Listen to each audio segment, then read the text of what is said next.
The only media that have been consistent speaking against the bad government and for the purpose for reformers.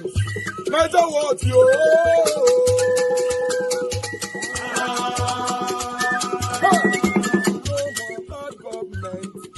No more bad government. Niger what? No more bad government. Niger what? No more bad government. The only media that have been speaking. No more bad government. The voice of the voiceless. No more bad government.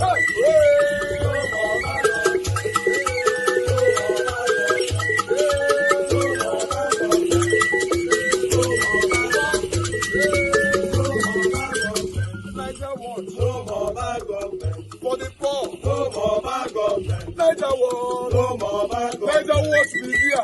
No more bad government. No more bad government. No more bad government. In Nigeria, no more bad government. No more bad government. No more bad government. The only media, the number one media in Nigeria, no more bad government. That have been speaking against government. No more bad government. Niger what? No more bad government.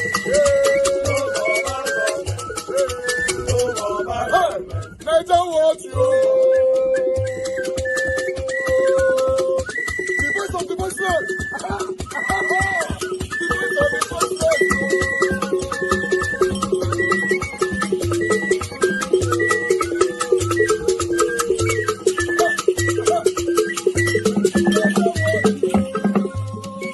Voice for the voiceless.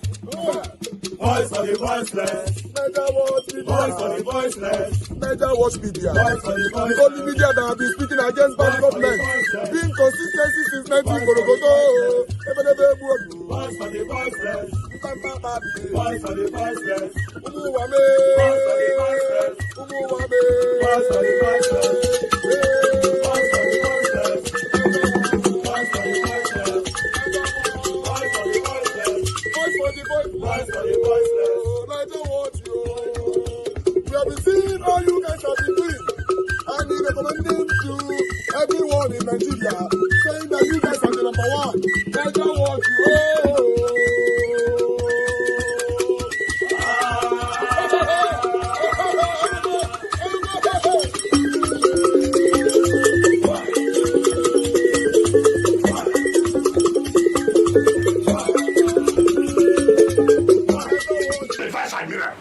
I'm a lieutenant general. That is not it. We must work according to law. We must work according to law. We forwarded it to me. And to who? No, don't tell like this. Don't tell like this. Don't you try it. Don't tell me like that. No. Don't try it. Don't tell me. Don't try it. Don't tell me I'm lying. Who are you? I don't know what I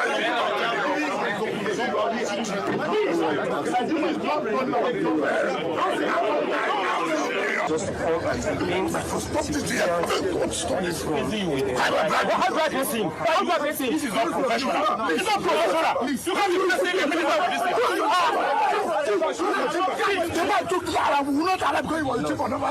thing. And then you to carry line. Sir, everything was acquired legally. Will you stop and that? you get it. Will you stop that? Sir, I'm an officer, I have integrity. Shut up, your mouth, good I sir. will not shut up. Will you get out? Sir, I won't shut up. Sir, I was in school, you're not in school. Sir, you can't shut Will me you up. keep quiet? You can't Give shut me me up, this sir. food. I'm not a fool. I'm not a fool, You can sir. shoot anybody like Sir, that. I'm not a fool. Who are you? I am not a fool, sir. As at the time I graduated, you were in primary school. I'm acting on orders. For which order? You see what you love here. Sir, you can't call me a fool. Go on, I'm people of the- an officer. I'm not a fool, sir. I'm an officer. You will kill everybody here. No, we are not killing anybody. We won't kill anybody. So intense. Oh my goodness. Well, speaking to the press after that confrontation, Wike accused the military of intimidation, insisting that the occupants failed to provide valid acquisition documents or building approvals when challenged by development control officers.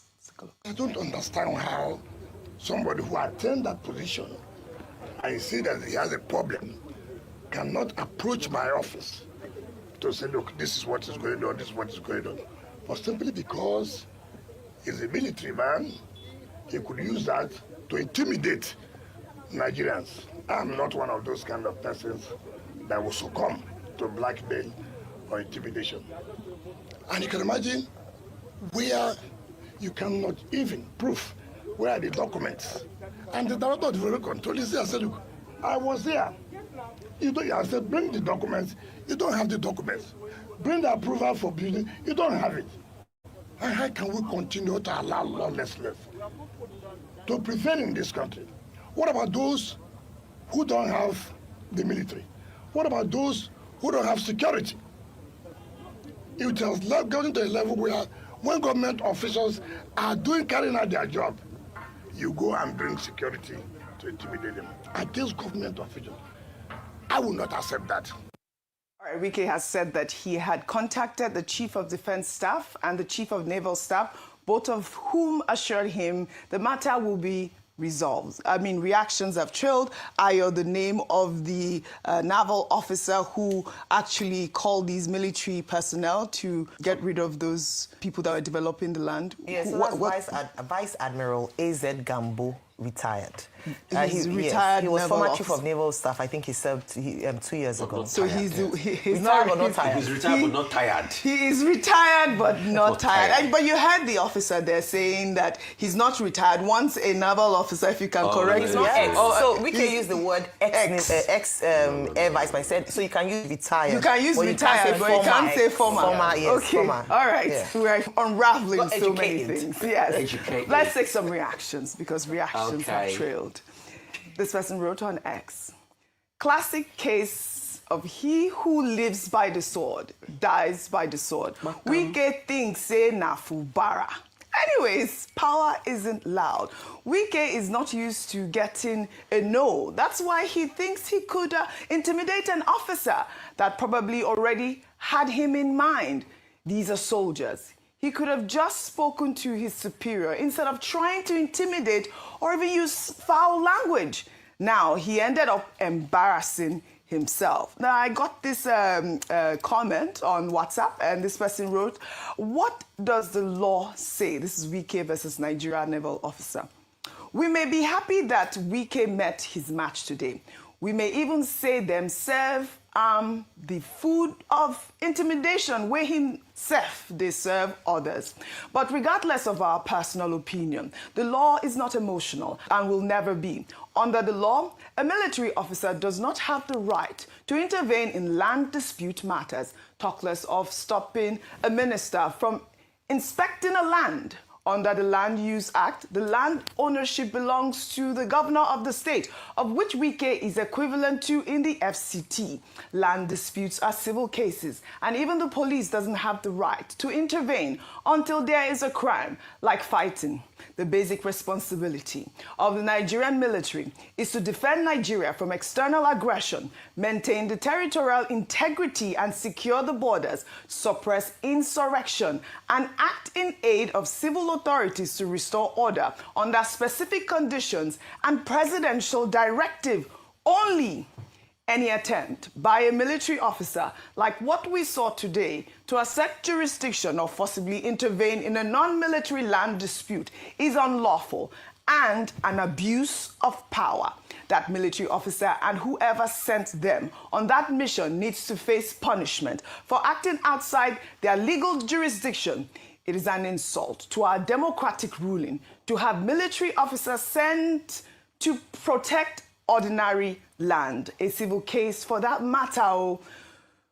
Ignorance of the law is no excuse. Rufai is already screaming, I disagree. Totally. Okay, so I'll come to you, but Yes, before I come yes. to you, let me take a statement as well. The former Chief of Army Staff, Toko Buratai, has condemned Wike's confrontation with the soldier, describing it as a threat to national security that demands an immediate apology. In a strongly worded release, the former army chief said Wike's public disparagement of the uniformed officer transcends mere misconduct and represents a palpable threat to institutional integrity. Well, let's take that statement right now. Can we pull up that statement? It says, a minister's verbal assault on a military officer in uniform is an act of profound indiscipline that strikes at the core of our nation's command and control structure. It deliberately undermines the chain of command, disrespects the authority of the commander-in-chief, and grievously wounds the morale of every individual who serves under the Nigerian flag. Buratai argued that such actions erode the foundation of discipline upon which Nigeria's national security apparatus stands. He dismissed suggestions that the incident was political theater, calling it instead a reckless endangerment of national order and a clear indication of undermining the federal government's authority. The former army chief demanded that Wike immediately issue an apology to President Bola Ahmed Tinubu as commander-in-chief of the armed forces and to the officer whose honor was violated. He insisted that the nation's security must come first and called for decisive action rather than politics of military bashing. I mean, we've gotten two different reports to balance this story, Rufai. But, you know, this Buratai's intervention adds another, you know, significant military voice to the growing controversy surrounding Wike's confrontation with the soldiers. Your thoughts before we take more reactions? In the words of Nyesom Wike, if he didn't dare, he didn't dare. He never. Why I disagree with that first message you read is the fact that, do you know that the FCDA had sent security personnel to go harass the engineer working on the site before? It was in reaction to that that the army now sent people there. So that analogy was wrong. The FCDA at first used force. And it's in reaction to that, they brought another level of force. So you can say, oh, violation of laws and everything. But it is in reaction to that. So both of them, on that score, they are wrong.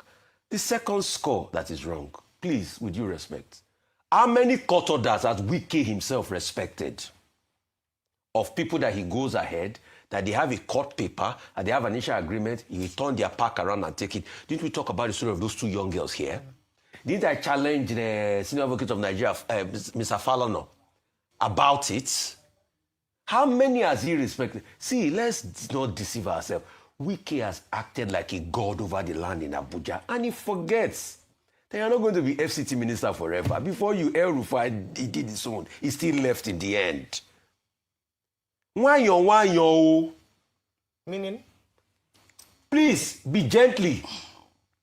Do it. Speak evil as well. Do it slowly. All right. The third point is, you now got there. You claim that you have called before. You had called the man superior. Why was that the show? It's because you wanted to intimidate him. But the man refused to be cowed. Yerima refused to be cowed. And please, those that are trying to skew narrative, Yerima didn't insult the minister. All right. All he said is to this guy, how can you call somebody a fool and you expect him not to talk? The next thing, you are a boy. Just like one minister was calling me a boy the other day, small boy. The next thing, I was already after I finished school before. Is that the bone of contention? All right. Please, like I said, the Hadiza Bala Usman's index should be released to the public so that we even have a ministerial code and screening. All right. We can't just have all sorts of things happen like this now. Rufai, you have more opportunity to speak. Let's take some more reactions. This is from Characteristics, who wrote, unfortunately, this incident reflects a broader pattern where some retired or serving military officers attempt to use armed personnel to intimidate civilian authorities or protect questionable private interests. Such behavior undermines the rule of law, erodes public trust in the armed forces, and weakens Nigeria's democratic institutions. The president, as commander-in-chief, must call the military hierarchy to order. The military must reaffirm its constitutional duty to remain subordinate to civil authority and ensure that no officer serving or retired uses the uniform to pursue private gain. The Nigerian armed forces have a proud history of discipline and service to the nation. That discipline must extend to respecting the boundaries of lawful deployment and upholding the supremacy of civilian authority.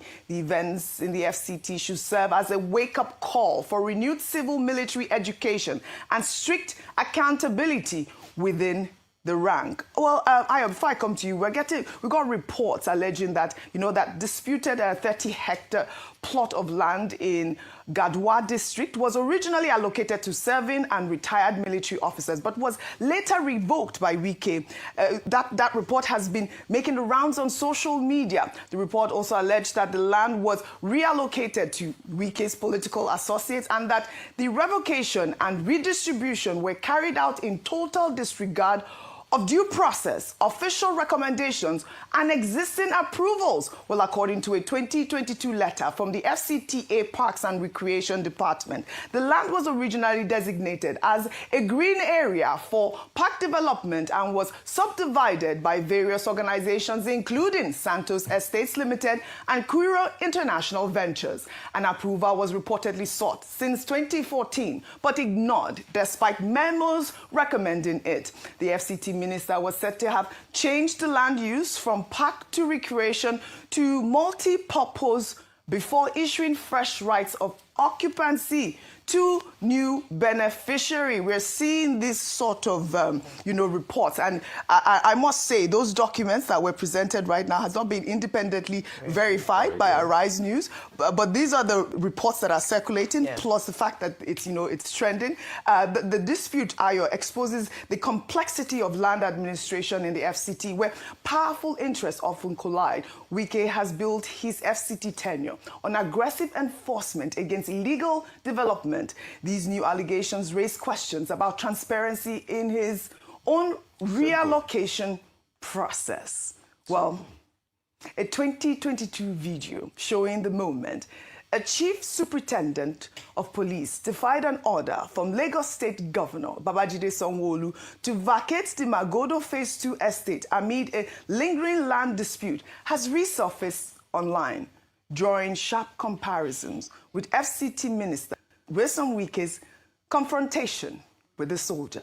Let's take a look. Can you call your superior in Abuja and tell them that the governor is here and I'm the chief security officer and that you don't have any business being in my state right now and that I want you to disengage forthwith for him?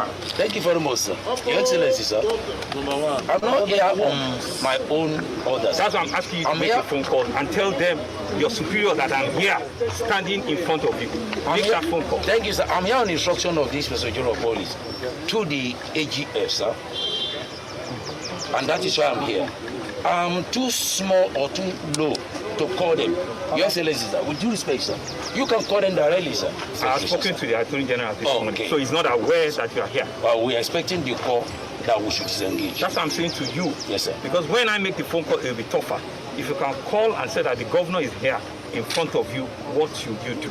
It is not my duty to call because I'm too low to do that, sir. Okay. If you call... So where are your men? My men are here. They are all over the estate. Yes, sir. You're assistant, what is it? I'm a chief superintendent of police. Oh, CSP. Yes, sir. Okay, right. So, pressman, don't worry. I'll make 2 phone calls, right? One to the Inspector General of Police and one to the Attorney General of the Federation. Very illegal operation. They have absolutely nothing, and I'm the chief security of the state. Thank you, sir. Gentlemen, give me 5 minutes. I'll make those 2 phone calls.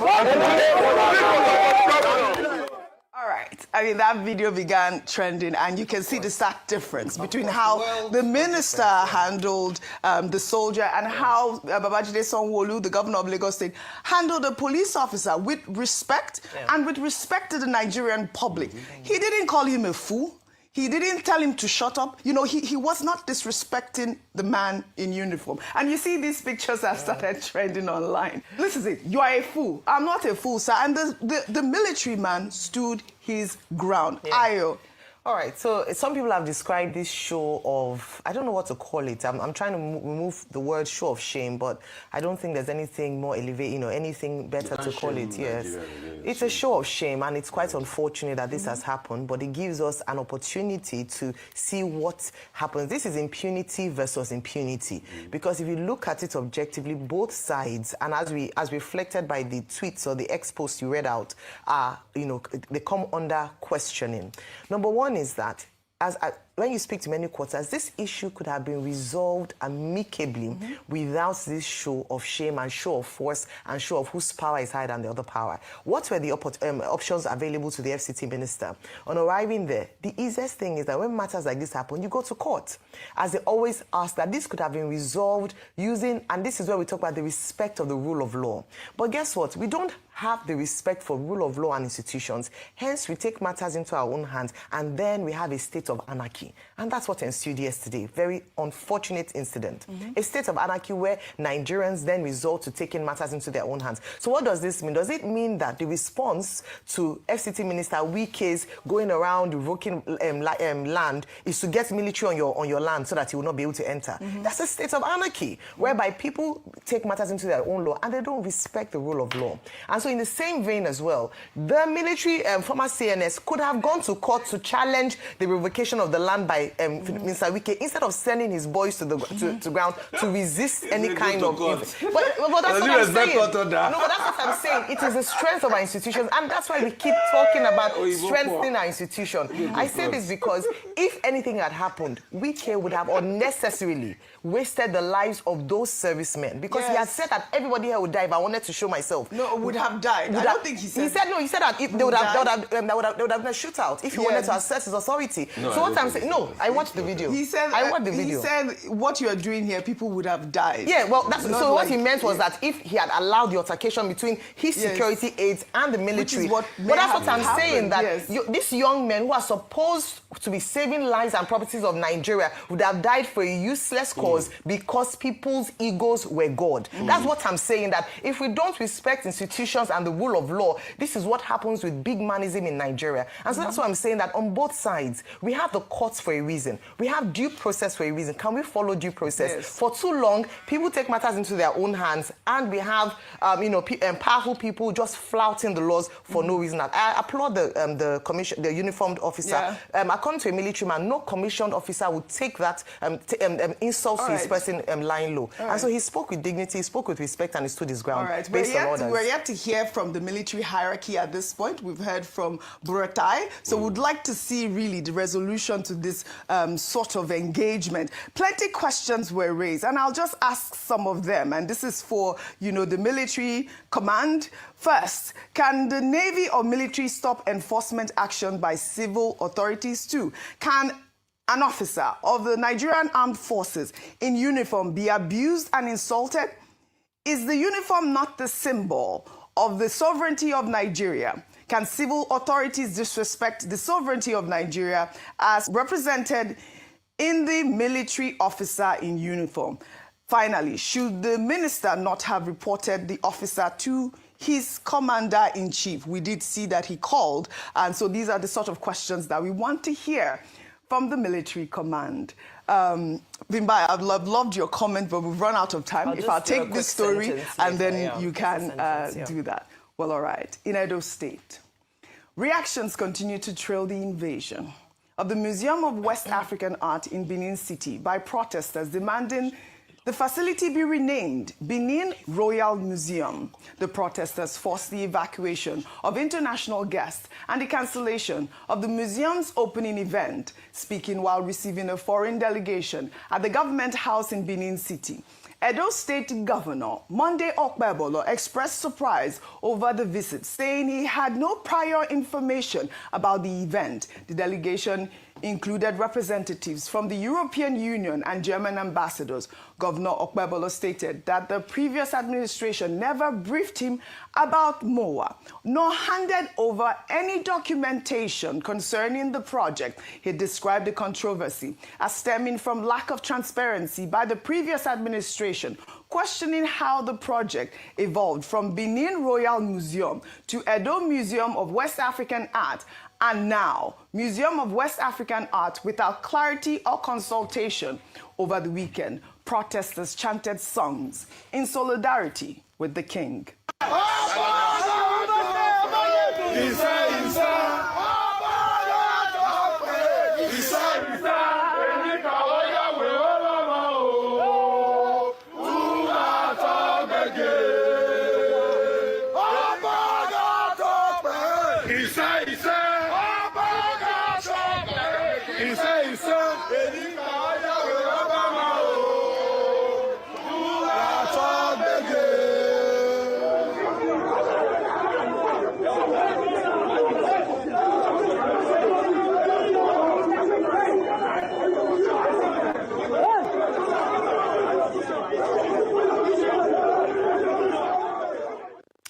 Well, meanwhile, at the palace of Oba Eware II, the Benin monarch lamented that documents brought for him to sign would have taken away their rights to the artifact, declaring that it is like history wanting to repeat itself. He stated that his forefathers suffered during the British invasion of 1897 and that it is unfair that it is happening again. I mean, the MoMA controversy exposes troubling questions about governance, cultural sovereignty, and the return of looted artifacts. How does a sitting governor know nothing about a major international project in his state?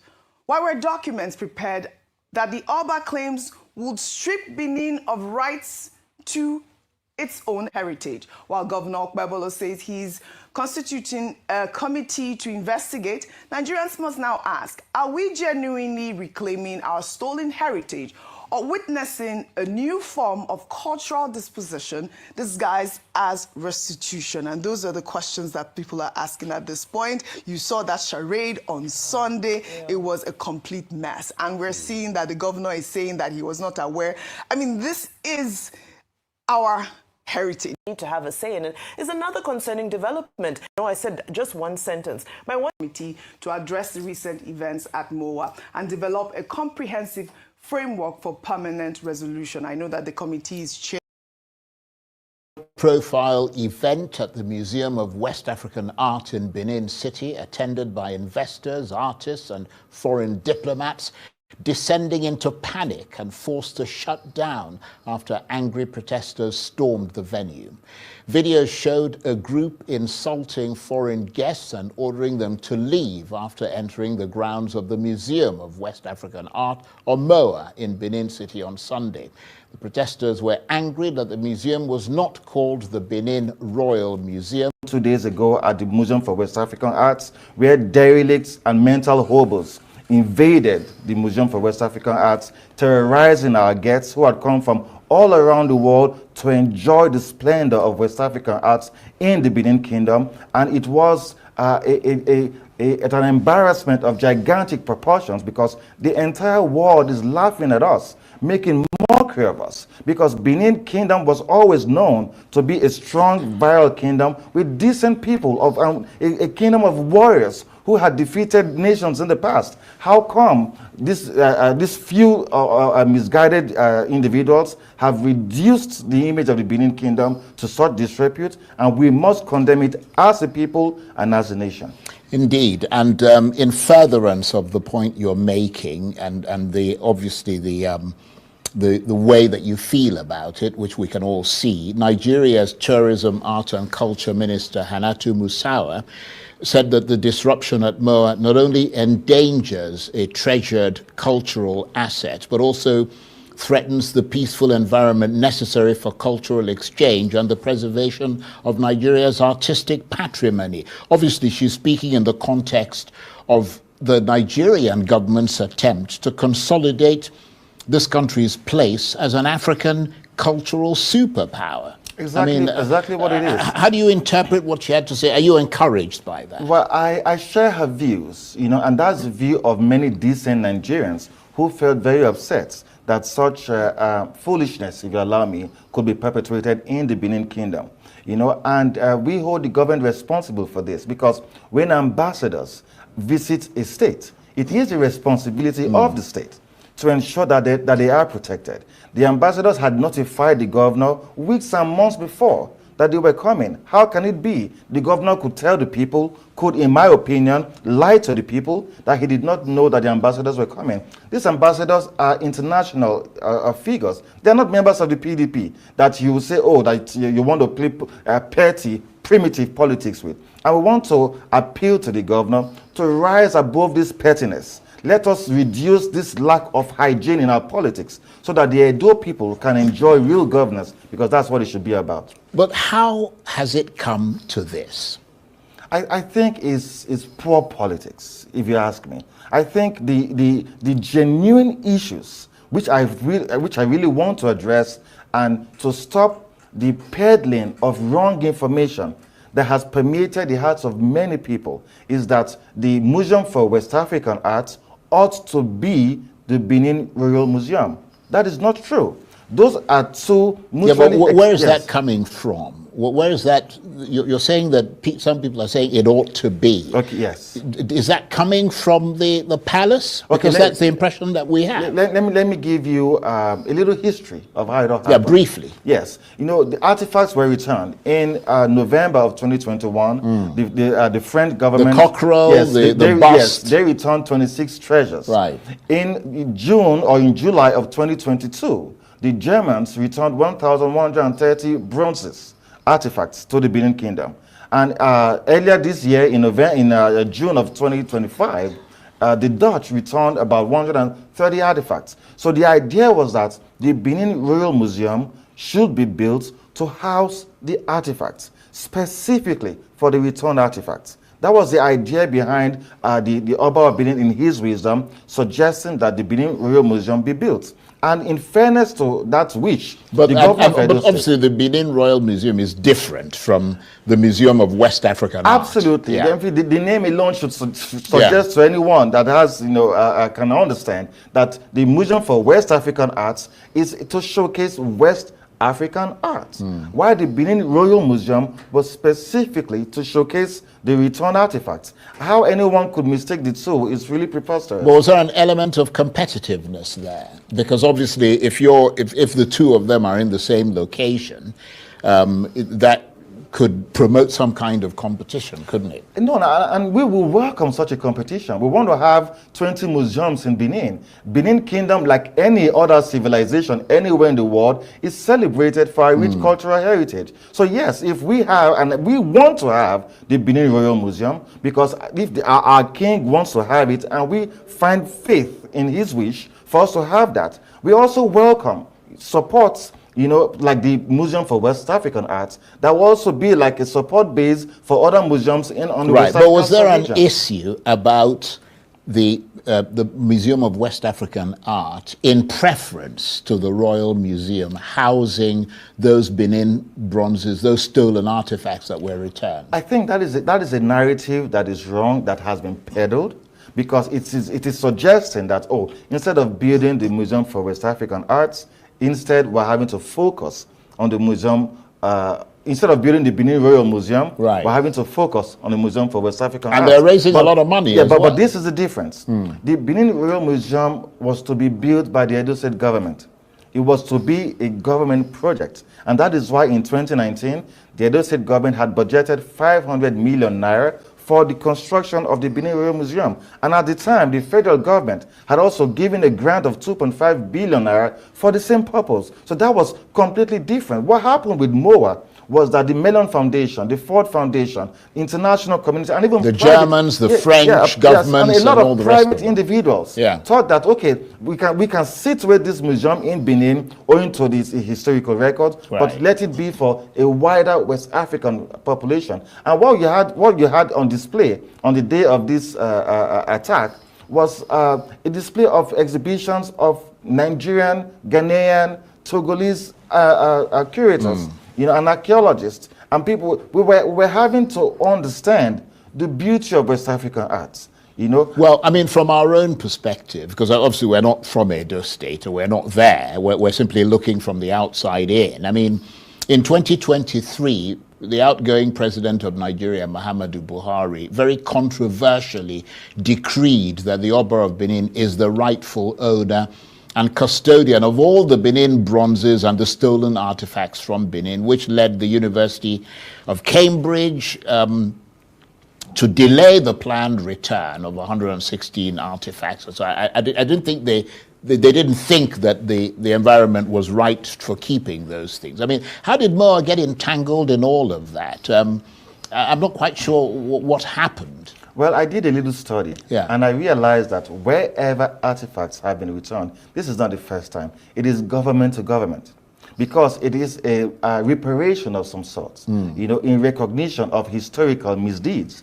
To say, yes, we own these artifacts, but because we recognize that you were unfairly treated, we are doing a deed of transfer, a transfer of ownership to the government. So it's a government-to-government thing. It has never been in the history of returning of artifacts, where artifacts are returned to individuals, or in this case, Obas. It has always been government. And so when the Nigerian government accepted the return of these artifacts, the Oba of Benin, rightly so, felt that since they were taken from the palace, they should be returned to the palace. But that was not even in contention. The Benin people and even the government at the time had submitted themselves, to the wish of the king. So the argument now was, or the argument now is, how did MOA get involved with this? I think it was just circumstantial, having that to see that artifacts are being returned, and at the same time, we're having to have people putting funds together to build a museum for West African but there arts. are reports and suspicions, let me put it that way, from people in Edo State who believe that the MOA used the Benin bronzes, the stolen artifacts, as a selling point, as a way to raise money from foreigners to say, look, we're going to house the Benin bronzes as well as a lot of other things, so we need to build a state-of-the-art sort of thing here, and we need money from you. I mean, that's part of the controversy, Well, isn't it? the suspicion is being peddled by the government, but that is a lie. That is false. MOA has come out to say it, and even yesterday, when the EU ambassador met with the governor, he told him expressly clear that all the monies donated to MOA were given to MOA for the purpose of MOA, and not for the Benin Royal Museum. And so let us even situate this.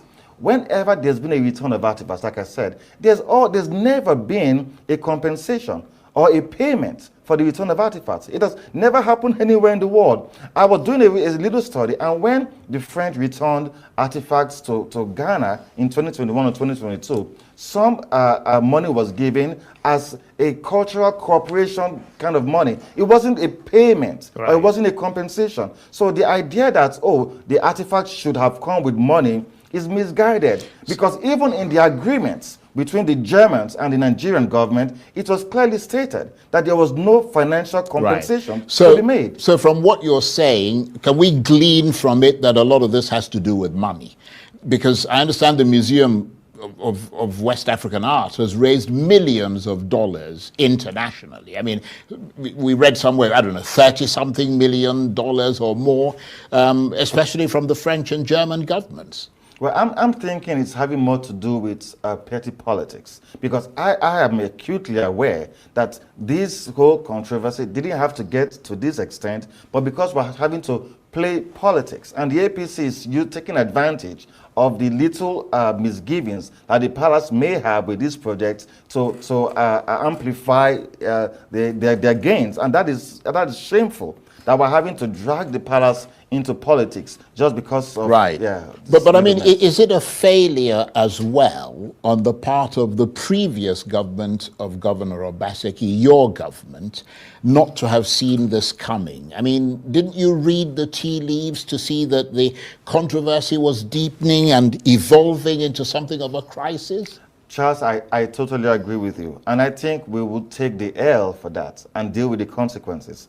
We should have, on a sustained basis, informed and educated the Edo people to let them know that this is the truth of what is happening. What happened was that misinformation was peddled for too long, and now impressions were already created, and now has snowballed into this controversy, and now we're having to correct the misinformation. But I think it has to be said that the Museum for West African Arts and the Benin Royal Museum are not the same. Never has MOA had in its possession the returned artifacts. They do not have any intentions to have the artifacts. The artifacts are solely in the possession of the Oba of Benin, and he does to it whatever he wishes. But I mean, if you read a lot... Wike talk say Navy na fool. The Navy say it no be fool. But if you check them actually, that Navy is a fool. To be very, very honest, the guy is an actual fool. What is his name? A.M. Yerima. You are a fool. I say it with my full chest. Because if you are not a fool, you there for your position. Somebody came to attack you on uniform. You cannot defend yourself. Maybe you self-defense, shoot Wike for leg. Can't you see? What if by mistake, as Wike they shout for you, you are a fool? Spit can't enter inside your eye. You can't do like this. Maybe the spit get pepper. You can't do like this. You can't hit your head. You can't fall. You can't pie. You could just pie for nothing. And Wike could go in house. You would have done self-defense, just put 2 bullets for Wike leg. You see, what you people don't know is some people are saying, oh, the army is wrong, Wike is superior to him. Let me explain something to you. Armies are like zombies. Army, Navy, Air Force, they are like zombies. They listen to the order of their commander or their superior officer. And once they give them that order, they are meant to stand by the order. Wike did not give that guy order. You went to go and meet him where his oga gave him order, and you think he will listen to you? When you went to the place where you want to go and do land grabbing, as you usually do, when you went to the place and the guy no gree you, what would you do? You go back to your office, since you know the superior officer, but you are power drunk. Wike is power drunk. And that is why he's forgetting that there's only one commander-in-chief of the armed force. There's only one in the whole Nigeria that is commander-in-chief. Every other person is not commander-in-chief. There's only one person where be civilian, where be public servants, where if you follow army talk. Normally, they are only meant to receive orders from their superior officer. Army be like courts. Now they are organ that they listen to. Do you understand? They have superior for a reason. Imagine if they gave that guy that order and Wike come pursue, what do you think will happen to him? And Wike does not respect himself. Immediately the guy wants to say one for your hand. You go your office, call the guy. You know the chief of army staff. You know the chief of naval staff. You call the chief of naval staff and tell him, oh, what are your people doing on the land? This land so thing, what are they doing there? Do you understand? But again, I am happy that it happened to you. May you not say power, they pass power. Because you feel like every other person is below you. You say na Fubara, where you like, hey, Fubara just run. That's not Fubara. That one, no. That one, and not. You say na Port Harcourt? That's not. Northerners, you don't know Northerners. Hey, alhamdulillah. Hey, you go meet your maker. You are very, very lucky. There is no one traumatized soldier. Where they for Boronu? Where trauma? Where don't shoot trauma, don't carry on. As you shout for him, just imagine saying one Boko Haram member, 9 shots given. He just come on, God, don't light you. You are very, very lucky. To be very, very honest. You think say army na police? Where we say that they dance to money. Army first, even if you get money, once the organ don't give them order, they follow the order. And like I said, Wike, you are not the commander-in-chief of the armed force. You are a public servant. And whether I like it or not, there's no public servant that have the right to give a military man order. You are a public servant. That's where it ends. So don't go and think, okay, even when you were a governor, you have no right to still call a military man, even the last corporal. Even corporal, even privates. You cannot give him order. You can't. Army, where we say that they give them order, say they'll tell them, say, man and man's guard for here. They go man's guard for here, though they shoot for that side. The army man no go move. The army man fit there here now. Though they shoot for front. In they see everything, he will not make a move. Those guys are literally zombies when they walk. Now only their guard they know. You are very, very lucky, yes, on Wike. You are very, very lucky. But I'm happy. At least now you know. What you do, I talk on the other time. I say, what you do is this. Collect one person land, give another person. People are complaining. People are complaining. You go collect person land. You go revoke land, carry on, give your friend. That is what they are saying. Because if army man, now imagine now say that land, they don't put army for there. Maybe, who knows what you were going there to do. For the army to be on that land, it means say that land, now person get and the person won't protect the land. You are very, very lucky. Oh. You are very, very lucky. Like I said, you are very lucky that that person will be one of those traumatized soldiers. That your son, where he doesn't want to do real estate. You for no witness when he started business. That's just the truth. But you are very, very lucky. I'm happy for you. Congratulations. Calm down. This your power drunkenness. May stop for Niger Delta region. No carry and come. Abuja, they know where. Those people there, Abuja, power, they pass power there. Oh. Yes, on Wike. And that one, number 1, number 2. I won't buy land for NGO. You buy that land. Nobody say I buy land for you. Come collect and come to say you want revoke them. NGO land will not go near my land. I never pay. I don't see the land. Not go near my land. Peace and love. Don't play. It was acquired legally. Because I carry neglect. Will you stop that? I'm an integrity officer. Will you stop that? Sir, you cannot shut me up. Get away. Shut that. You cannot shut me up. Who does that? You cannot shut me up. Will you stop that? You cannot shut me. I'm an integrity. Get away. I was in school when you I am acting on order, sir. You are who's order? Sir, you cannot shut You are a me big up. fool. Sir, I'm not a fool. You are a fool. I am not a fool. Shut up, will you stop? I am not a fool. You are a big fool. I am not a fool. You are coming close to me. I am not a fool. Because I'm a road man. I will just come out and sit like idiot.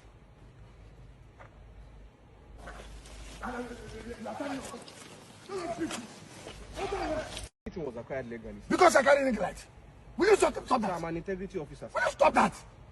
Sir, you cannot shut me up. Get away! Shut that! You cannot shut me up. Who does that? You cannot shut me Will you up. shut up? You cannot shut me. I'm an integrity. Get away! I was in school when you I am acting on order, sir. You are shut up. Sir, you cannot shut You are a me big up. fool. Sir, I'm not a fool. You are a fool. I am not a fool. Shut up, will you shut up? I am not a fool. Nigerians, so terrorists, aka bandits, don't impose 20 million naira levy on top the farmers of farmers waiting for Gatakawa community. Like those farmers there for Gatakawa community, if they want harvest their crops, if they want get access to their farmland, they need to bring 20 million naira, or else no access to their farmland. Like they no go fit harvest this period. This one are the fresh update when they come out from Gatakawa community. This community dey inside Kankara local government area of Katsina State. Omo, this is very, very sad. So I'm talking to you right now.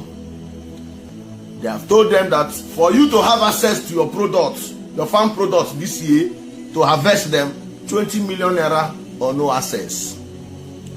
And these are the same people who do peace deal with bandit, to the same people where bandit come out and they agree, say no disturbance, we now go harvest my crops, we no go disturb una again, we no go buy una again. Now again, they don't turn around, say no more. You got to bring 20 million naira or you will not harvest your farm.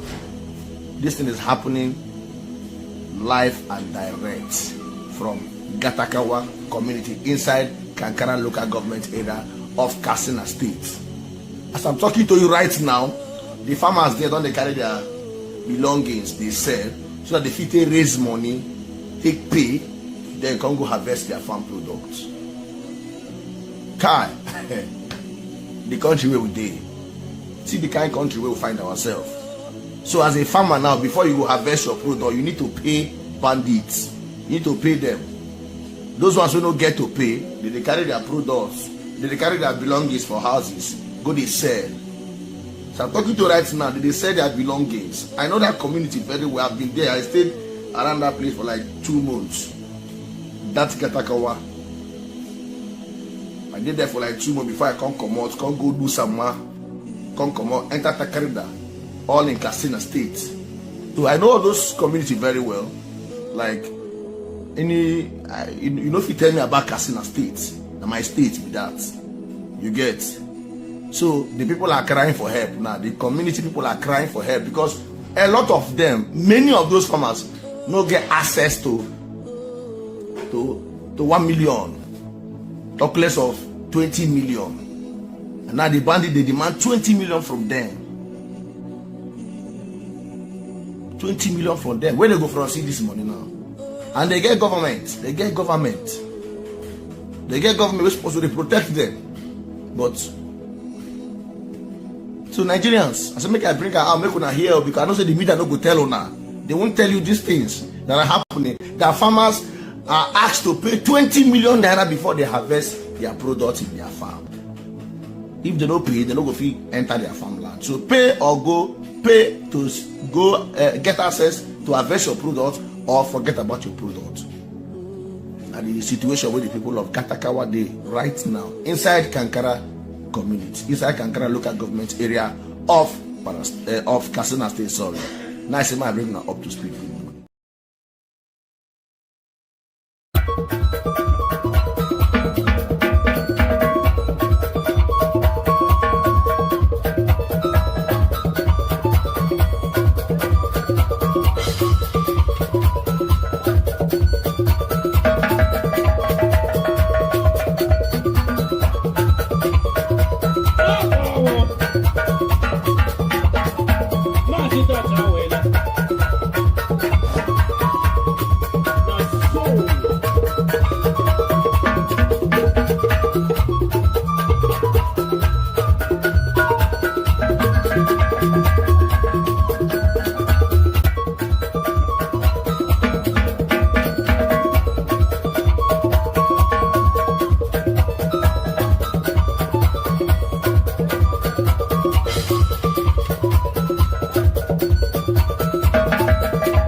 All right, guys.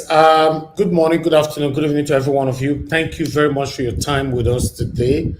We don't come again. Today is Wednesday, 12th November 2025.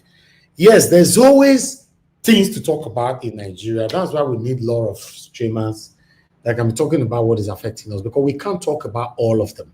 You and I know there's no way we can talk about all of them. You see, now before we talk for the next 2-3 hours, now I don't say make we close. Because there's a lot to talk about in Nigeria. You know, literally 90% of the things talking about or that is going on in Nigeria are all negative. If we have to focus on positive, there's no positive thing to actually talk about in Nigeria except within individuals. You know, when it comes to the government, 95% of anything to do with our government are all negative things to talk about. But we are here now.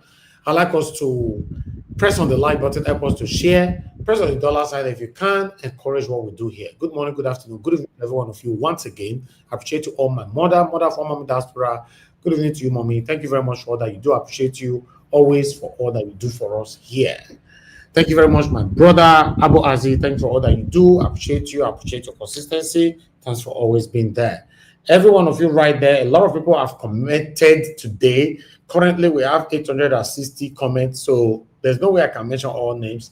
But I just want you all to know that I appreciate everybody right there. Best Max, I can see you. Madam Peggy Modi, Michael Ganemaro, Mike Akambare. Thank you, Lady Eugenia. Black Panther, my brother. Love Manduka. Eva Line. Thank you, my good people.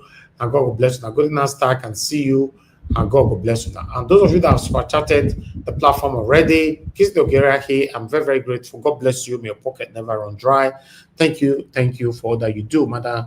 And Michael Oganemaro, thank you very much, sir. I'm very, very grateful. God bless you. Thanks for all that you do. Thank you for always being there. Guys, you can do the same rather than jumping the dollar sign. Just leave a comment right there. You can just, even though there's $1, just $1, that will encourage us and give us, more deep enthusiasm to do more for you here. That's what encouragement is all about. But I'd like us to start with a call, then I'll come to my wonderful panelists here. Madam Origin, thanks very much for calling in already. I'd like you to talk to us. Good evening to you, man. Please talk to us. Mr. Niger Watch, thank you so very much. Thank you for your platform.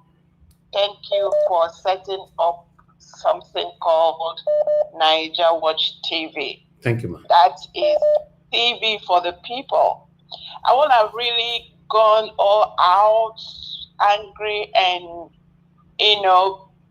spew some things on the head of the Nigerian media. But it will be a waste because they have their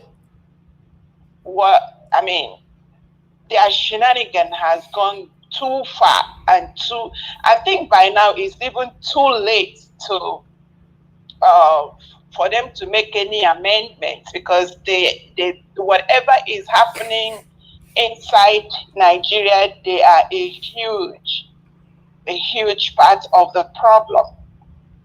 I greet Mommy Diaspora. Thank you, ma, for coming out every day, lending your heart, your mind, and every effort for humanity. Because I am going to concentrate on humanity and the youth, which are the most important people in the hem of affairs in whatever I'm going to talk about today. Mr. Niger Watch, of everything you showed, there was about Wike and the military show of shame. There is the former governor of Edo State, Baseki, Okwevolo, and the Oba in between. And you see drama, everything about this, the management and governance inside that place called Nigeria is drama, adults refusing to grow up. Now, I am going to concentrate on the people of Kankora local government. And thank God we do not lack reasonable people inside the Nigeria, whatever it is called, it's a concoction. We do not lack reasonable people. You are here, Mr. Niger Watch, working night and day, doing your own part for humanity. That young man that brought out the matter of the Kankora local government, that local government has a governor. That local government has supposedly should have a local government, or they have chief, they have over, but nobody is talking for those people. And that brings me to also a caution. I'm going to give this caution to all the pastors that are in southern part of Nigeria. If you don't have anything reasonable, tangible, or godly to say, please shut up your mouth. Shut up your mouth and stop speaking for people that you don't care about. I didn't want to get angry, but I've had it with them. Whenever you see, go online, I want to watch what is going on about people complaining that there is genocide. The ones, except Coca anyway, that have sold both his soul, is southern pastors talking about what they don't know. The next thing they talk about, they sit in their cozy air-conditioned church, and they're talking about they are coming to take their resources. Resources, we are talking about life, and you're talking about resources. They should be ashamed of themselves. But let me go back to what I came here to talk about, and that is about this Kankora local government that young man talked about. And I plead and I pray that someone should get their heads together and know that governance is about the people and not about Wike coming out and dancing in shame. And Arise TV sitting there talking trash and rubbish. Arise TV, go to Kankora village and see what is going on there. You people need to get sense and do something and save the people. The Kankora village is an example of what is going on in that country. That all of you are sitting on your high stools and high horses, telling America to stay their day. And Puala left he and his government and had the audacity to go to take some air condition inside the United States and say he's coming to talk to who? These people have lacked shame. No wonder. Okay. No wonder what is going on in that country is going on. Mr. Niger Watch, thank you for airing that. That is the art of humanity you just did. Who knows? Arise can pick it up. Thank you so much. Yeah, thank you very much, Ma. Thanks for sharing as well. Thank you. Okay. Any more callers quickly? Because I'm just moving on straight to my panelists now. You guys are good in calling while I'm, doing my presentation. But when there's time to call like this, you now see gap. And when there's gap, I can't stop my panelists from speaking. I appreciate you all right there. Thank you so much. And God will bless you now. I'd like us to listen to this. Thank you very much, Mr. Paul. Thanks for talking to us. Good evening to you. Good evening, Nigeria Watch. Thank you, sir. Good evening, everyone. Good evening, my diaspora. Thank God for another day. We thank God for you, Mr. Niger Watch. Yeah, yesterday I wanted to talk about Wike. Let me just go straight to the point, sir. I don't know if everyone noticed what the young officer said to Wike. He said, I have integrity. I think that was what really made Wike to get angry the more. So, invariable, he's telling Wike that I have integrity. So, if everyone put meaning into what he said, it shows that Wike himself does not have integrity. So that is the bone of contention. That is the word I picked up there yesterday. Well, I don't know who is right and wrong, but people have been complaining about the land grabbing of Minister Wike. And why were people saying this? They're saying it because they knew that he has been doing it, and the man in Aso Rock kept him quiet. They are in collaboration, sir. Because no minister would have been doing all this rubbish, and Commander-in-Chief wouldn't have, queried or even called him to order. So I think Wike is really working for Tinubu. That is the truth. The way forward, I think the way forward is the court is not really working anymore. Everybody is taking laws into their hands. So these people are standing maybe on wrong or right, I don't know. Wike himself is standing on wrong or right, I don't know.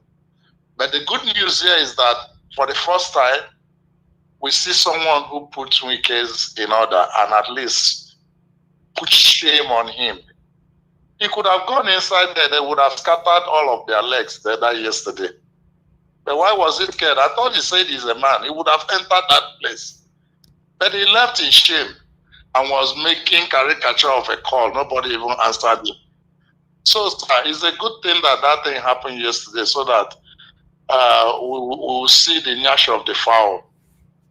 So that's really what I wanted to say yesterday. Thank you so much, Mr. Niger Wash. Thank you, sir. Yeah. Thank you. Because you ran out of time. That's why. Yesterday. It's okay. No, I understand, sir. I understand. Thank you, sir. Thank you so much. Yes, sir. Yeah. Okay, Mr. Joseph Orji, I can see you were calling in. Returning your call quickly. Mother Deborah was also calling in. Okay. Okay, Mr. Joseph Orji, are you there? Hello. Okay, sir. Hello. Thank you, sir. Good evening, sir. Yeah, sorry.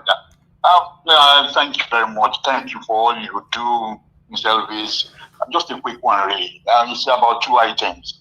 First and foremost, that video you played, that of Soludo, do you see, does that look like somebody who will go and speak to President Tinubu and ask for Nnamdi Kanu freedom?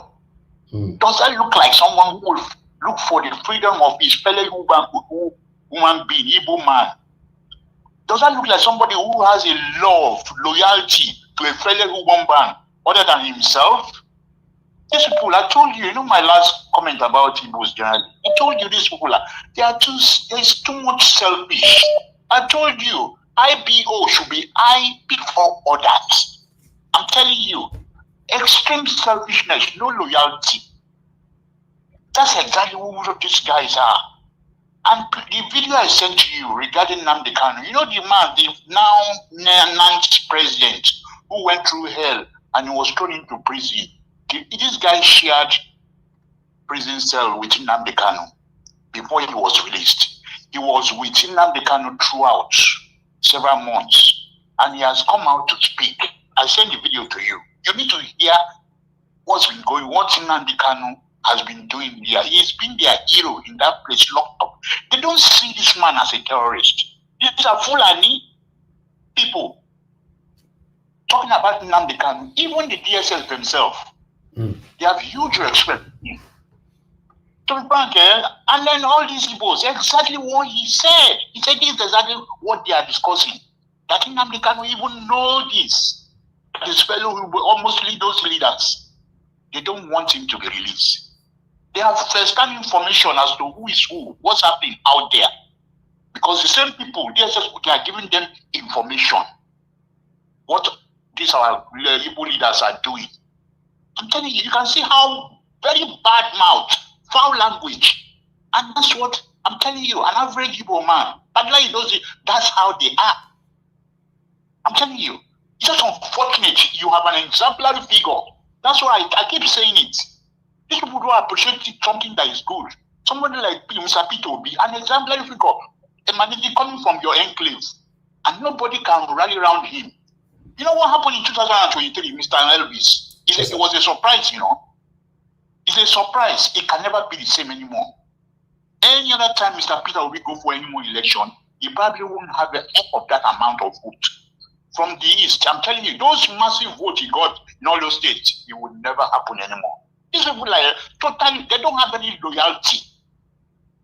I'm telling you. I want to tell anyone. Thank you, Mr. Elvis, please. Thank you, sir. I'm really annoyed. Thank you, Mr. Joseph Orji. Thank you, sir. Okay, Madam Deborah, I'm returning your call quickly. I think that will be my last call for this evening. So I just hope you pick on time so that we can start talking on the panel. Guys, help us to press on the like, help us to share. Madam Deborah, you are not there. Hello. Yes, ma'am. Good evening to you. Please talk to us. Yeah, good evening, Mr. Elvis. It's been a while. Thank you, sir. Good evening Thank you, to ma'am. You everyone, called in yesterday. watching. We missed your call yesterday, but it was late. Okay, I went to work, so when I came back, I said, let me call, but Okay. I think it was a bit late. Yeah, just a quick one. You see the video of the military, of the naval officer that was challenged Wike. You see, the only reason why that naval officer will get away with it, and you see that Wike has not been able to come out, and even his the APC clones like Boala and the rest of them have not come out to talk. It's just because I think he's an Hausa or Fulani guy. He looked more like Fulani or Hausa, mixture of Hausa and Fulani. You see, when it happens, this is the kind of the justice system we have in Nigeria. Can you imagine for a bit if that guy was from the south, or is an Igbo man, or is even from the south? Do you know the kind of backlash that guy would have gotten? But you see, the fact that he's from the north, they will not be able to do anything to him. He will get away with it and nothing is going to happen to him. That's the kind of country that we have. Some persons can do anything. I'm not saying he's wrong, though. To be honest, I support him standing up to Wike, because Wike too has been somebody that has abused his power, and I believe that is his own karma that came to him. He think he can just challenge everybody. Now he has come across a small boy from the north that has stood up to him and he couldn't do anything. It's just a shame. But my take on that is you can see the difference.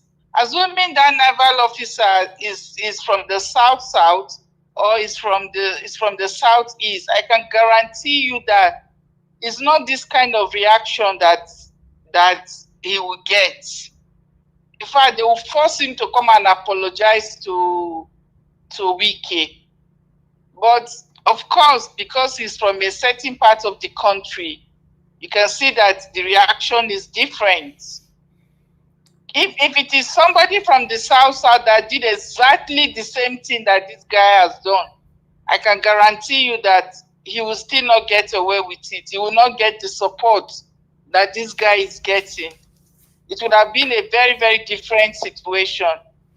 All right. But we are in Nigeria, where some certain parts of people can do anything and get away with it, while some certain parts of people in the country will be penalized no matter what they have done.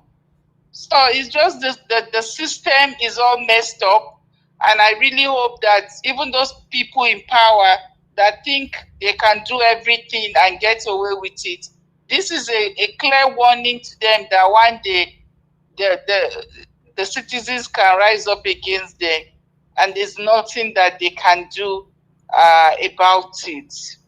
Yeah, thank you so much, Mr. Elvis. Thank you, ma'am. Thank you for your good work. Thank you, ma'am. Thank you. Yes, sir. All right. Yes, callers, I'm done for now. I'd like us to just move on straight to the panel. I appreciate every one of you right there. Please press on the like post to share. Thank you very much, Mr. Joseph Oji, for the super chat and your comment as well that you feel sorry for Mr. Peter Obi. For me, I don't know what they are doing to Mr. Peter Obi at this moment, because you all know that Peter Obi is the biggest threat in Nigeria politics, and they are doing everything possible to frustrate this man. But remember, they are not frustrating Peter Obi, they are frustrating you and I. Because Peter Obi have limit what he can take. He might get to some point now, the man might say, okay, no wahala, make a kuma sit down for house. And the person or the people that will be affected will be you and I, not be Peter Obi.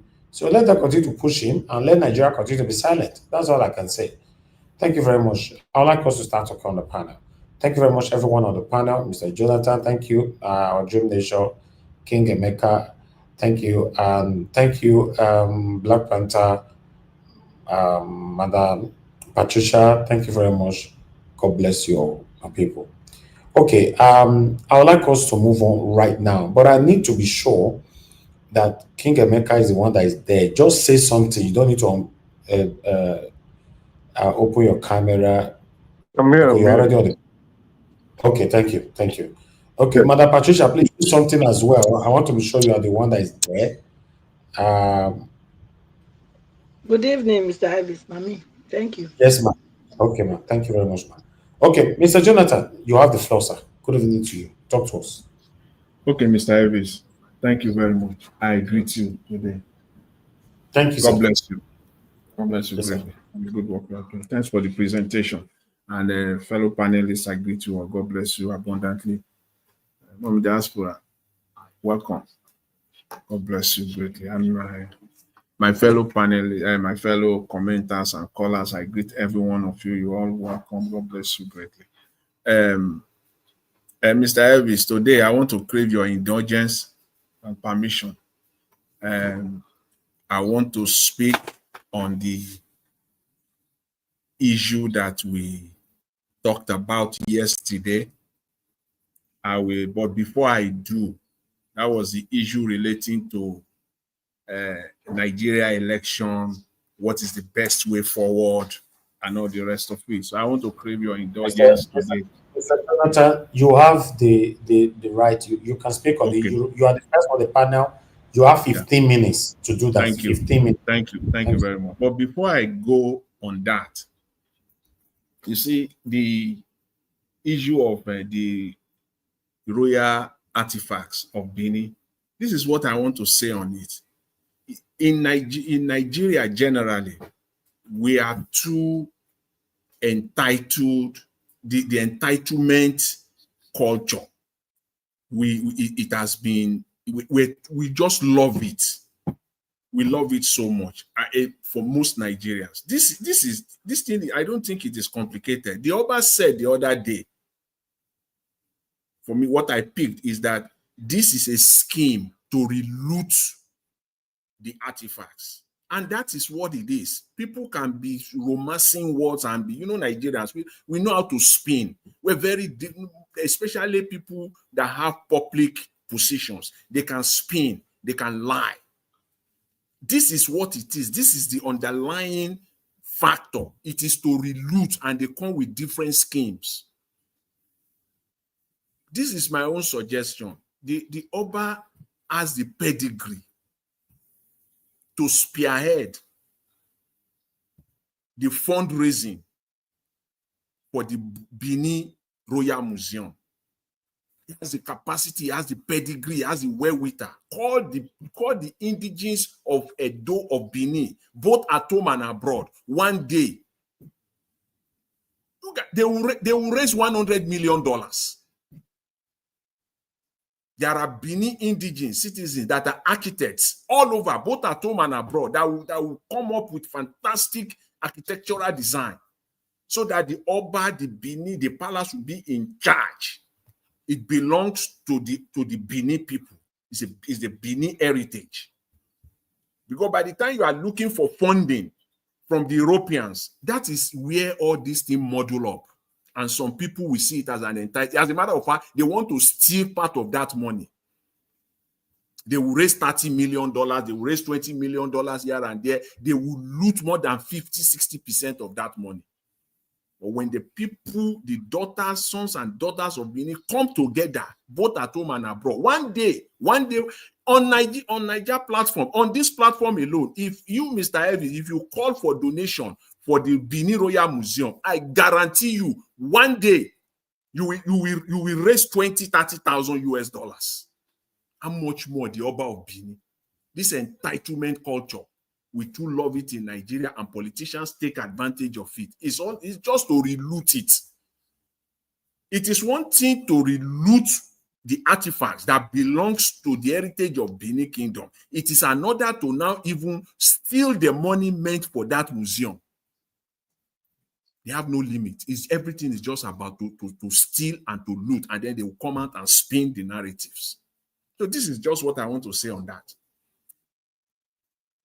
And I hope the Benin sons and daughters, you can take this to heart. Just do it. And then they can bury all this. What do you need the Europeans for? What do you need their money for? What do you need their donations for again?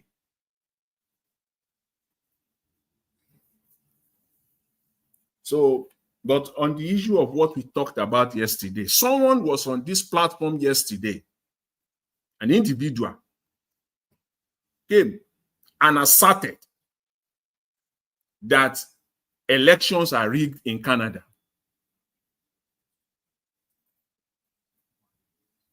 It is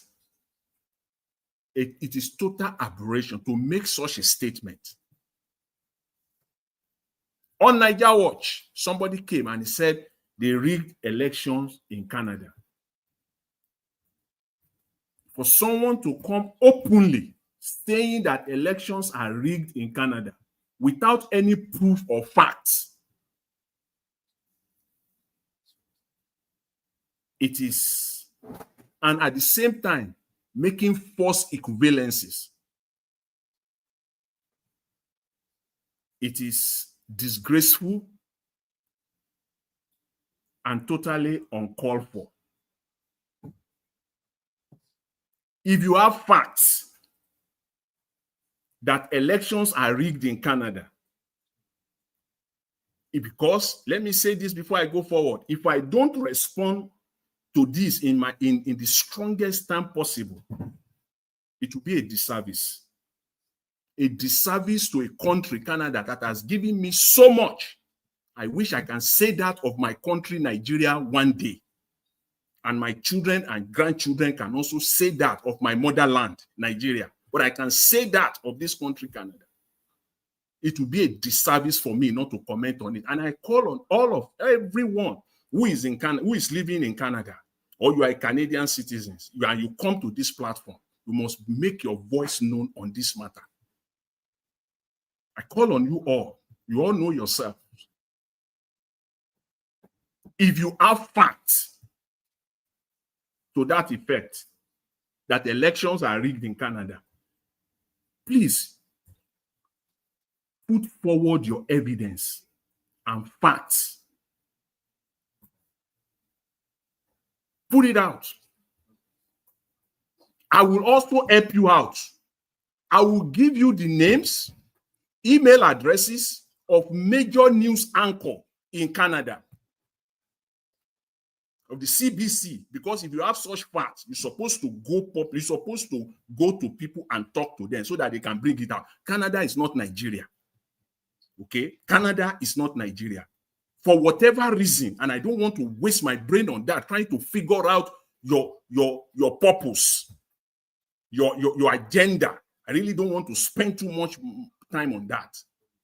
If you have facts, bring it out. If you want support and help, I will help you out. I will give you names, email addresses of CBC major anchors, because you live in Canada, perhaps you are Canadian citizens. I will give you their names. I will give you the if you send email to CBC radio anchor David Common, I will give you his number. I will talk to him, and I will also give you his number, because they will work. Canada is not Nigeria. You have facts. You come to Niger Watch and you say they rig elections in Canada, and you have facts and evidence, and you cannot bring it out, and you cannot go to the media in Canada I am putting you on the line, that individual. I will give you the names, email addresses of all the, at least 4 of the major news anchor. I will give you one, CBC Canada, David Common. If you are in Canada and you live in Canada and you follow politics in Canada as you claimed, and you don't know David Common, then you need to go to places where you will be ranting all these lies. You need to find a different platform. You can't go away with that here. It's not possible. And this is also an individual who put himself forward to be the spokesman of Mr. Peter Obi. He wants to be the spokesman of Mr. Peter Obi.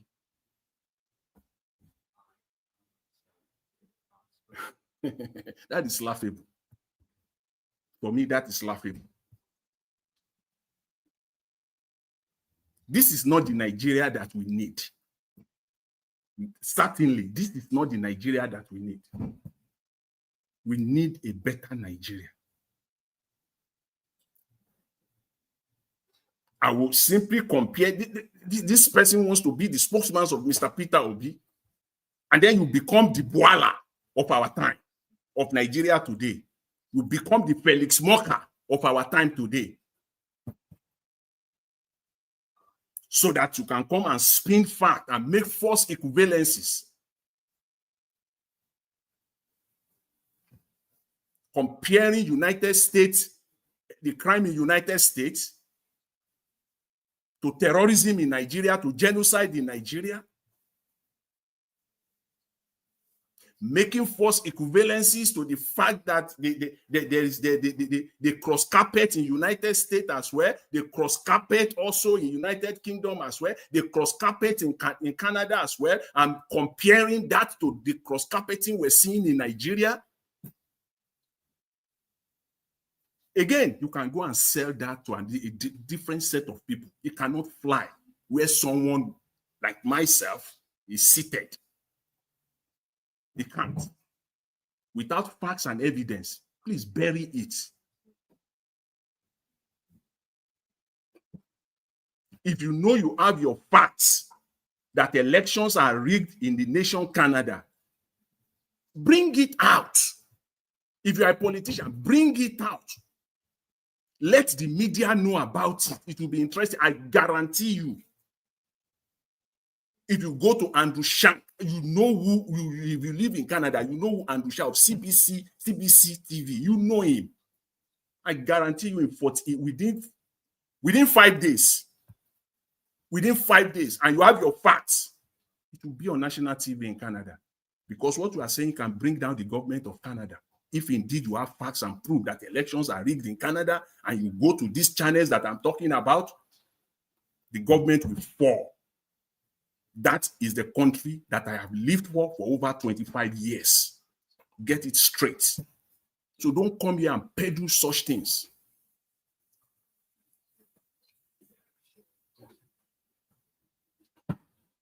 We should know the limits.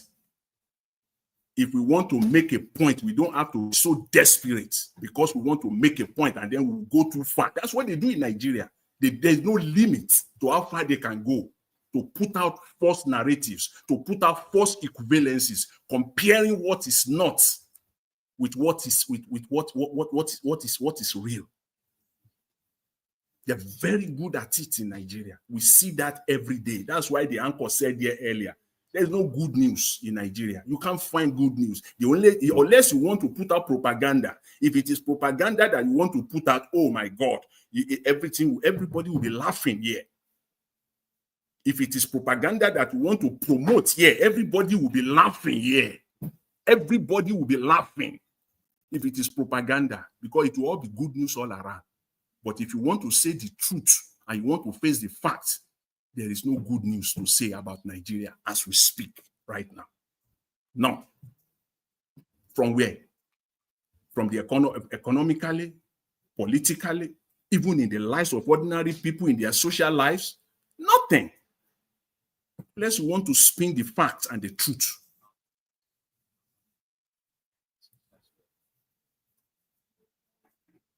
Mr. Elvis, I will leave it there for now so that other panelists can take over. Thank you very much. Appreciate it. Thank you. Thank you very much, Mr. Jonathan. That submission you gave for Edo State, the artifacts, thank you. Although I understand that not everybody that will agree, but thanks for that one. And thanks for coming back to the conversation yesterday. I appreciate your submission, sir. But I'd like us to also hear from Mr. Emeka. He's the second person on the panel. Maybe you also like to reference to that. But remember, you all are only using your minutes. Like yesterday, people wanted to cheat me. My minutes don't finish. Now the thief for inside my own. I said no. Now take now. I'm not the thief of my own. I'm not thief of Today, not just talk, just sit down for that your computer chair, not just interfere, see you get monologue. Just sit down inside your chair. Let us talk our mind out here. No come give us laws, rules where we do not follow. I not give you law. If you not, so make everybody come tell me to say you go come take my First Amendment right here. Make I just put that one forward now. I'm a blunt, straightforward person. Agbiri, it's okay. Thank you. Thank you. For you scatter everywhere again. Mr. Alabo, we don't see you. Inside darkness you do. I'm not sure saying that you did there. I'll put you at the basket. I mean, no put me on, calm down. Oh yeah, man. Mr. Emeka, thank you, sir. Good evening to you. You have the floor. Yeah, Mr. Elvis, thank you very much. Good evening, everyone. It's a pleasure to be here today, expressing our opinions, whether you like the opinion or not. You see, like they say, people with high intellect discuss matters, people with low intellect discuss people because they don't know, they lack substance. So, Mr. Elvis, unfortunately, I don't have your personal line. I would have shared a couple of evidences to show you how elections were rigged in Canada in 2011.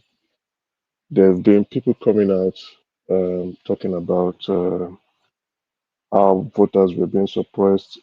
Not only that, the current leader of the Conservative Party, how the ballot papers were, it, the way they try to manipulate the riding. His riding in Ottawa, where he lost out, and he now decided to go to another province to contest, and they decided to do the same thing again. Those are the tactics that is used. So, but if we want to begin to compare the sort of rigging that we have probably in advanced country to what we have in Nigeria, you will definitely see a wide divide. You see, this was the same narrative thrown out in 2020 in the United States when Trump was talking about how he was rigged out due to mailing box ballots, and they all tried to shut him, even went to court. They threw out his cases, tried to suppress any stuff. People even in media houses were saying no evidence, no this, no that. Currently now the evidence is coming out after how many years that the 2020 election in the United States was rigged. Similar situation in Nigeria. Tito B2, he made his complaint. Article also made their complaint. They went to court. People say, oh yeah, go to court and go and prove it. They went to court. The court told them you're unable to prove that there was election malpractice and it is material in the country. It wasn't long ago. I know some people may have amnesia and they can't remember. And what happened? They threw away the result, and everybody was shouting that the judges have been compromised. I want to say from a practical point of view, I know many of us here are moralists. That's fine. Me, I'm a practical individual. I say what's on the ground, what you see, because you can't look for idealism. Idealism is good, but if there's a far divide between what is ideal and what is currently on ground, you have to work with what is currently on ground and you provide solutions for what is currently on ground. It's very difficult. It's extremely difficult to prove prove rigging. Very, very difficult in court. When you do that, you must show how material it is to the total result. And if it's not material enough, the court will tell you it doesn't change anything. You have to go. So in every country, there's a percentage for either maybe it might be error, like what they tried to in the 2020 election, they told the what do they call the electoral machine, and I think that was one of the reasons why Tucker Carlson was sacked. I'm forgetting the name, please. I'll try to remember the name of the company. When Fox was trying to push that the machine was changing the results for Trump to Biden. Eventually, it came out that that was the case. And what did Trump do this time around? He came up with controls. He brought control mechanism to checkmate those issues that occurred in 2020. He learned from it. So that was what I was trying to say. I know some other individuals tend to enjoy ranting about problems of Nigerians instead of thinking about solutions. Maybe some people enjoy wailing. Wailing does not change anything. You can't wail out a solution. You must think. You must think deep.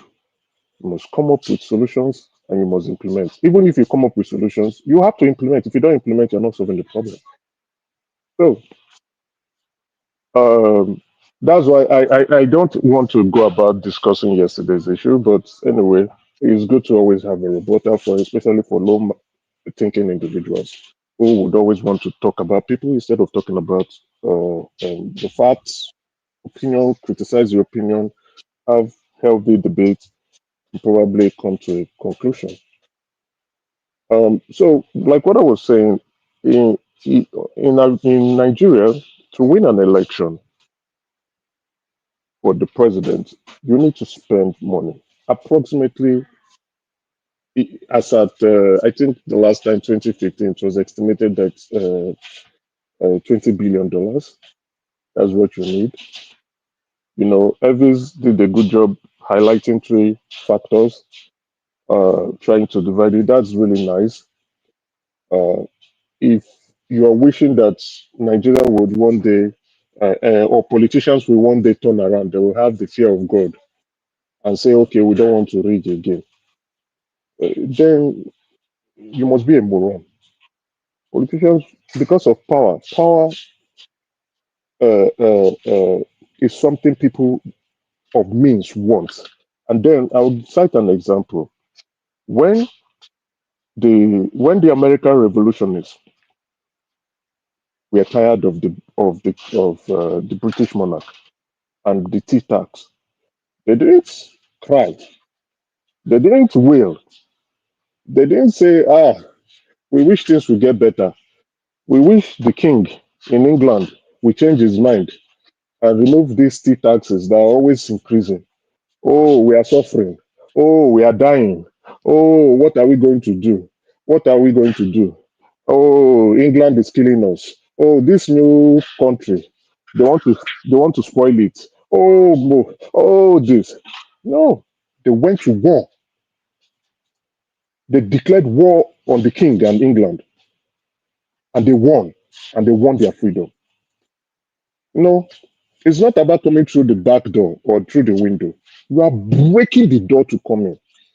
You are taking power from those who don't want you to have it. And I categorically said yesterday that this fight is a fight against the masses and the political class. The political class do not care about the masses. They care about retaining power by any means necessary. They care about obtaining power by any means necessary.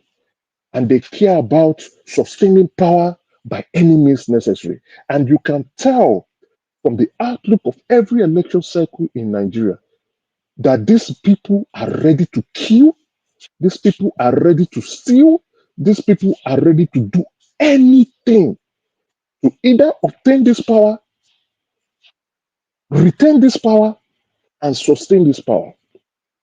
And here you are as a moralist, which is very good. There's nothing wrong with being a moralist. You are saying you want power. You are saying you want to change the country. And then you are talking about, oh, these people should have the fear of God. You are talking to people who are not on the same wavelength with you. You want to change the system, you must first have power. If you don't have power, you are outside.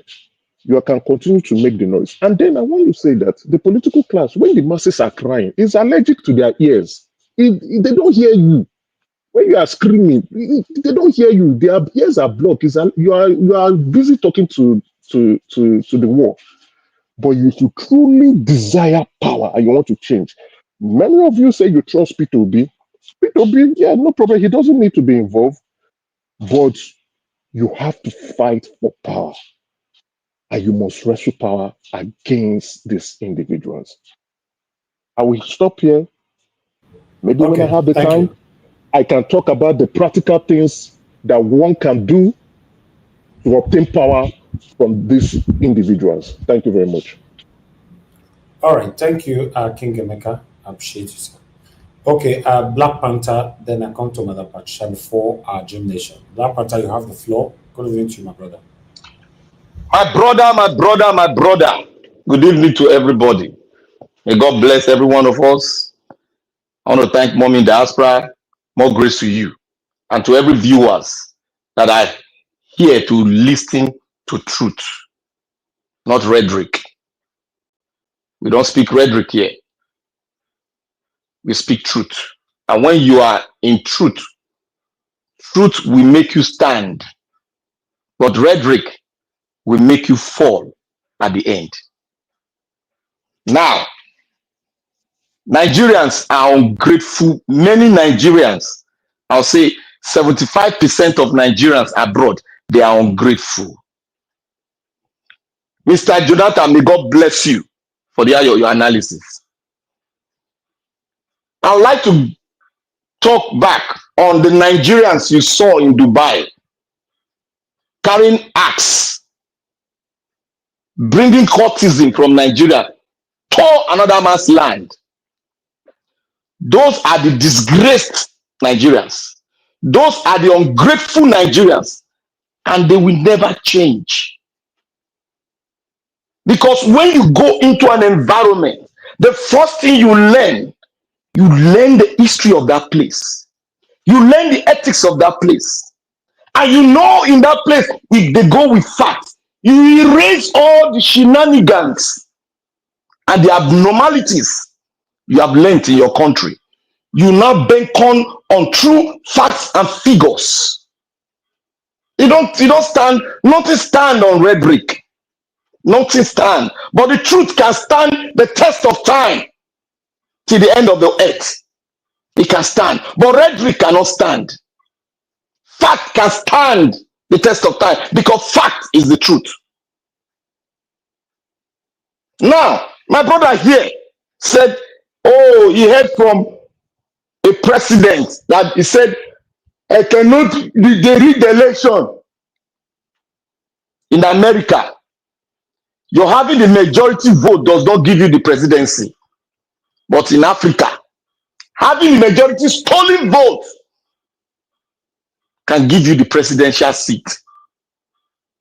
And everything, every fact being spoken was vetted in the court of law, which is not corrupt, was vetted by independent body, searching and bringing down every computer software that they used in the Georgia election. That was their case of reference. And nothing by the independent media that was brought by the independent monitoring company that was brought by the person, by the people that said they rigged the election, and nothing was found in it. They went all the way, a culture that has been built in America for the past more than 2 decades, early voting. They say that was the mechanism you used. They checked all the early voting. Nothing was found there. That was the case was rested. QED, Quarret Endra Demoskanda. It was defined and the case was thrown into the trash bin. And Mr. anybody that brings it up again, just yes, sir. please, just on this matter, Fox News paid over $1 billion cash to settle out of court because of the lies that they perpetrated. God bless you, my brother. Thank you. $1 billion. And somebody will say it is still not the case. Well, we leave it for the right-minded people to think. I will be ungrateful. Thank you, Mr. Jonathan. I will be ungrateful to start speaking rhetoric to the state, the country that has given me the best of it all. And I'm giving the best of mine to the country. And that is the United States of America. I will be ungrateful not to find out the facts and start telling lies against a country that has been existing for more than 250 years. With a democracy they gave to Africa. That Africa is making a caricature. Africa is telling them how to read, want to teach them how to read. Africa want to bring a percentage that every democracy in the world has a percentage. You can see how ungrateful a black man can be if he wants to be. A man that is carrying axe all over Nigeria, it is very difficult to stop him from carrying axe when he's outside the country. Now, I would like to go to the what happened in Edo State. You see that young man that is the commissioner in Edo State, that guy is aiding and abetting fraudulent, and they call it 419 in Nigeria. Aiding and abetting, obtaining by tricks. This same young man said that they are building the Mowa, which is now turned to Mowa, was a different thing from the Benin Royal Museum. He said all the things, all the proceeds, that it was the proceeds that they got from the Western world, who also sometimes they aid and abet criminality. Because they don't care to investigate. All they care is what they will get. They are running after the dollar or euro. That is what they care. And the Benin monarch was right. That they are about to reloot the artifact again. Let me tell you, to shock every one of you. Do you know that the monarch, after everything, they wanted to co-opt the monarch to sign a paper that would have transferred the artifacts to them. That would have transferred the artifact to Obaseki and his chronics. And again, to buttress my point, that the criminality and aiding and abetting of this crime, do you know the Oba made a fundamental statement, which one of you, which sometimes I find it difficult, it purges my being. Obaseki and his cohorts co-opt the prince, the heir to the throne, into believing that what they are doing is a birthday gift to his father, the king, Omonoba Ikuapolopolo. Those are the criminalities they've done. And when they come out to spew rubbish, now give me some seconds, please. When they come out to spew rubbish, like the Oga Jonathan said, they like to spew rubbish in Nigeria. When they come out to spew rubbish, they know that we have gullible people. But what they did there, we call it a disgrace. I will speak on that the second time. Nigeria, thank you. Anybody that will believe that Obaseki is doing the right thing, he should go and look at the electricity he gave you, the power project, the 419 did. You people have forgotten. Thank you, Nigeria Watch. All right, my lovely brother, I appreciate you. God bless you. Thanks for your submission. Okay, before I will call on Madam Patricia, I want to quickly pass this message to Olumide Akinwumi. Olumide, I thought you are a responsible person. Fortunately, with that comment you dropped just now, it showed that you have always be fake on this platform. So with that, I'm going to activate the power that I have here. I'm going to ban you for 1 year. The next time you come to this platform, if you wish to ever come back, will be November 12, 2026. You are banned for 1 year, good 1 year, for the comment that you commented on this platform. Thank you very much, my people. I appreciate you all. I would like to come to Madam Patricia. Thank you very much, man. Good evening to you. Please talk to us. Good evening, Mr. Evans. Thank you, ma. It's been a while, though. More than obvious. Everybody, good evening. Mommy Diaspora, good evening. Nigeria's home and abroad, good evening, good morning, good afternoon. It's a pleasure to be here again. I've been following, but not fully participating. I mean, when I participate, I lend my voice. That's how I see it. So if I'm not lending my voice, then I'm not really participating. I'm just, a passerby. So but thank God today I have the time I can join.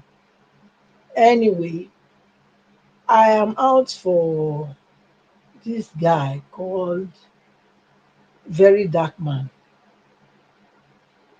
I've listened to him a couple of times and all the video he's doing to get views.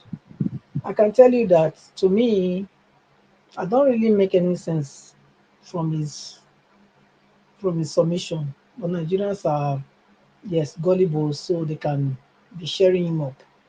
I mean, who is he to come here? Due to the thing you presented, saying Hausas are more brave than us. Listen, you know nothing. Your generation know nothing. This message is directly to Very Dark Man. You and your generation know nothing about how brave the Benin Empire was and can still be, only if we can shake ourselves out of this dust they put us for so long and decide that we want to be what we used to be. Hausas are not to be compared to us. They are not as brave as us. For me to hear you say they are as brave, that almost that everybody else they should hide their face. Look, Very Dark Man, you don't know who you be. That's the reason why you can talk like that. Is it because we embrace the Hausas or the Fulani? Because it's only Hausa we know before. We thought Hausa were part of us. Okay?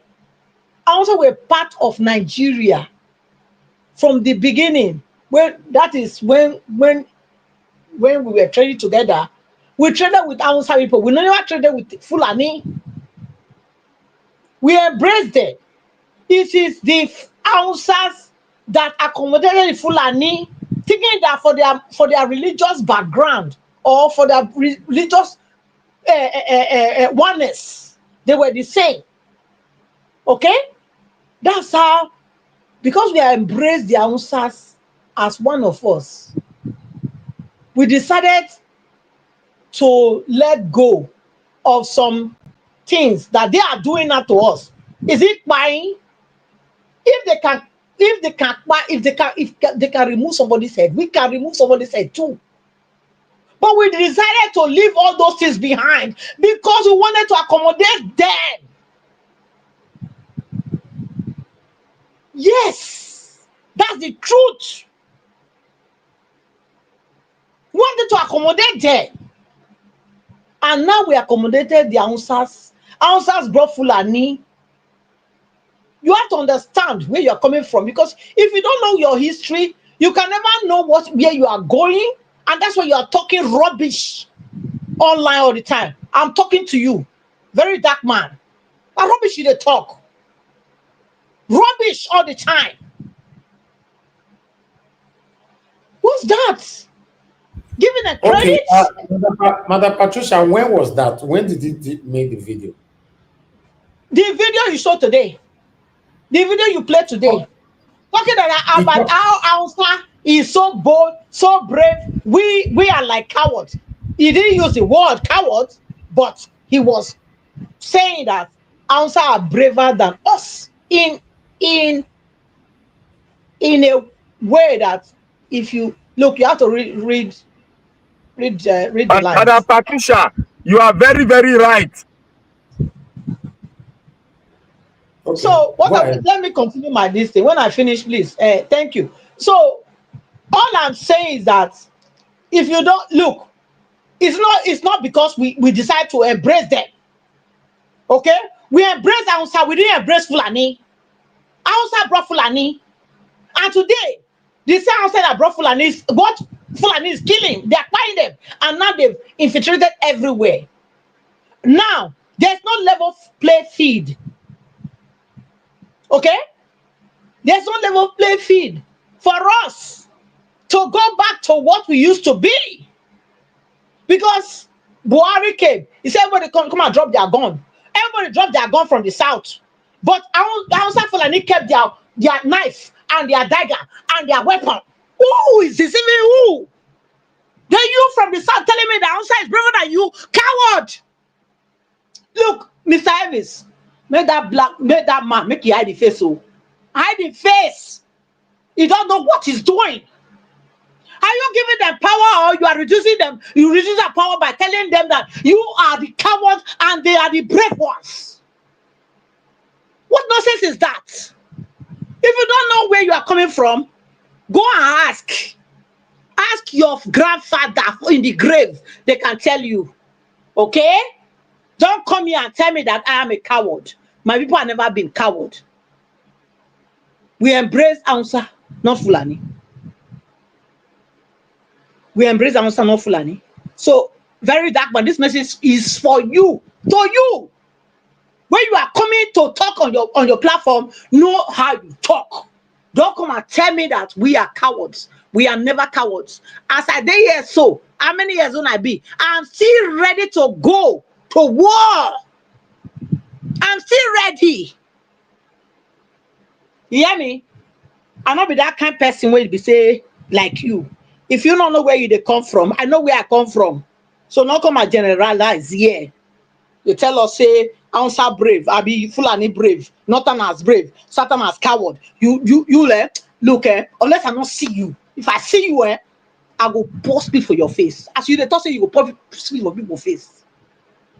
You don't know who you be. So not can they let us believe say we be cowards. We are not cowards. We are brave and we embrace Hausa, not Fulani.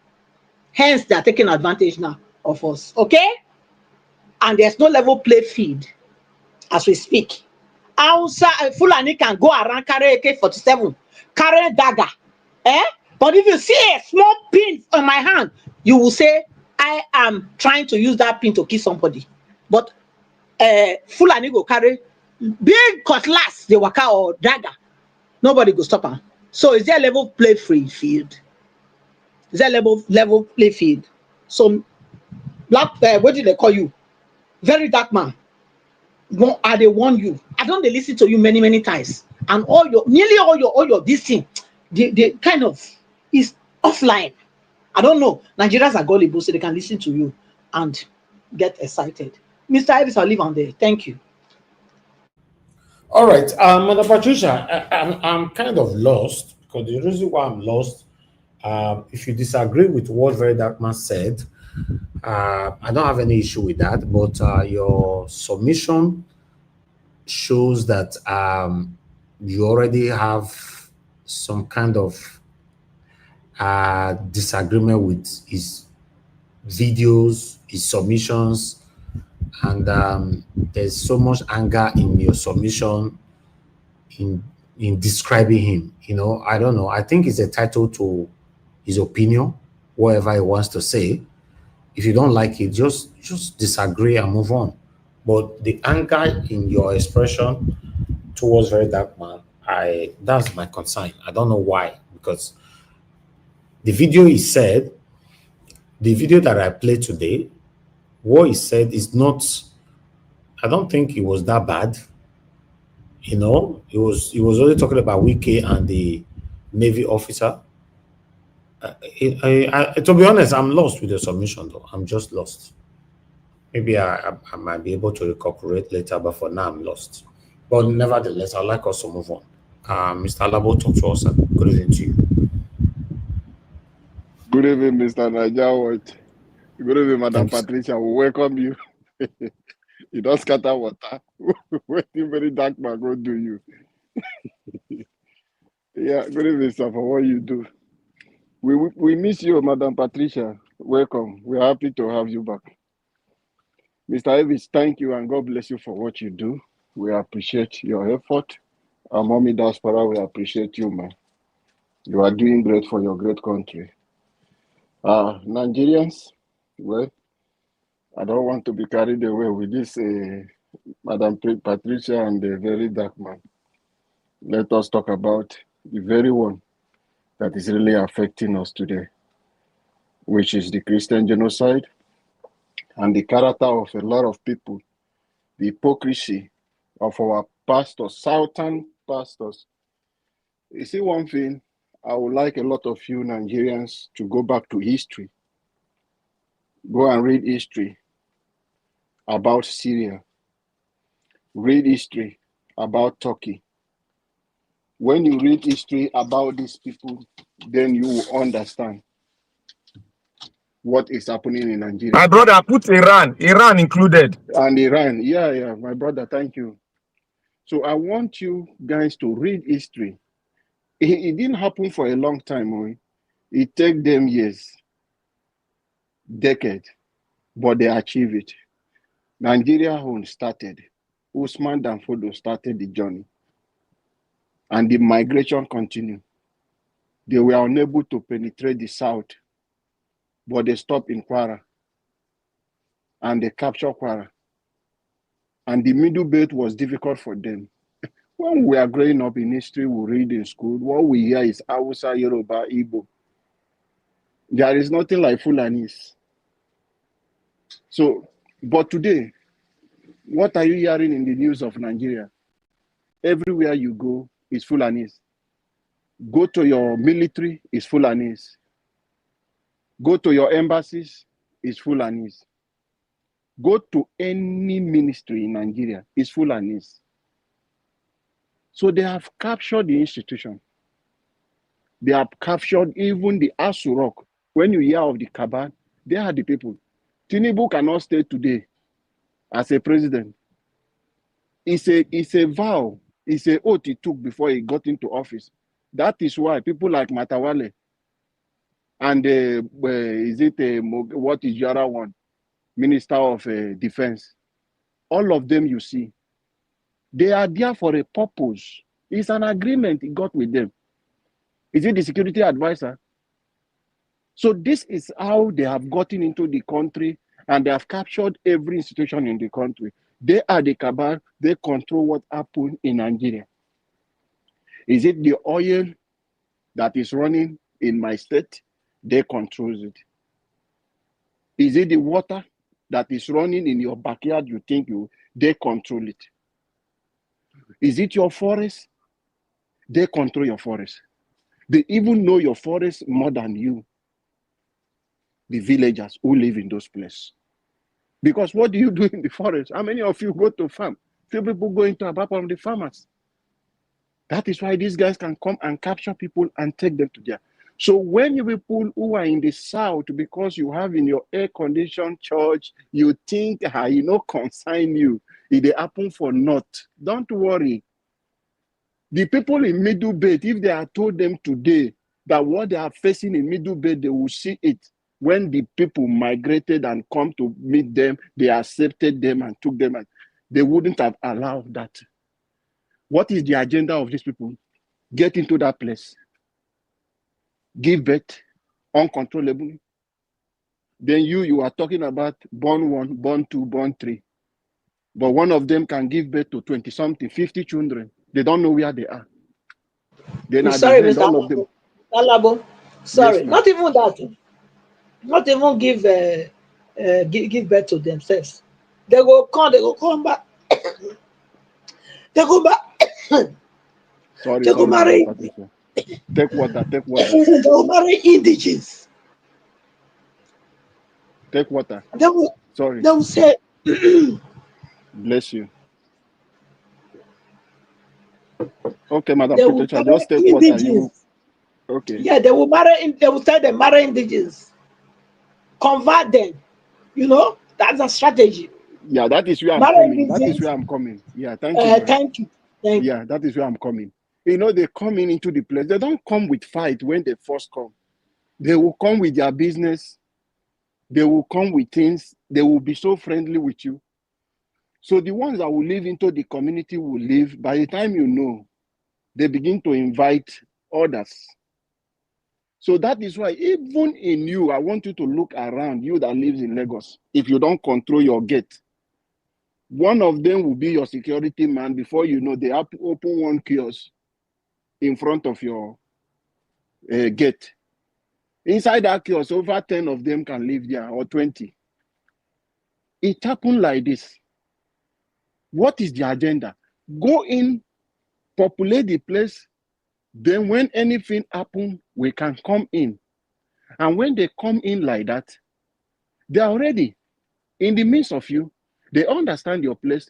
If anything comes, that place is like the way it's happening in the Middle Belt, because now they want to capture the whole of the North. They want to Islamize the whole of the North because it's difficult for them to Islamize Plateau State. It's difficult for them to do that. They are doing that in Kaduna as I'm talking to you.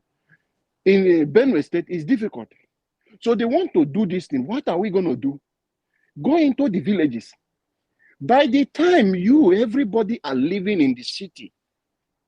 So people in Benue State, most of them are in Makurdi, which is the capital of Benue State. So those ones in the rural area, that you have your village in the rural area, the Fulanese people, they have occupied your rural areas. In Plateau, in other places.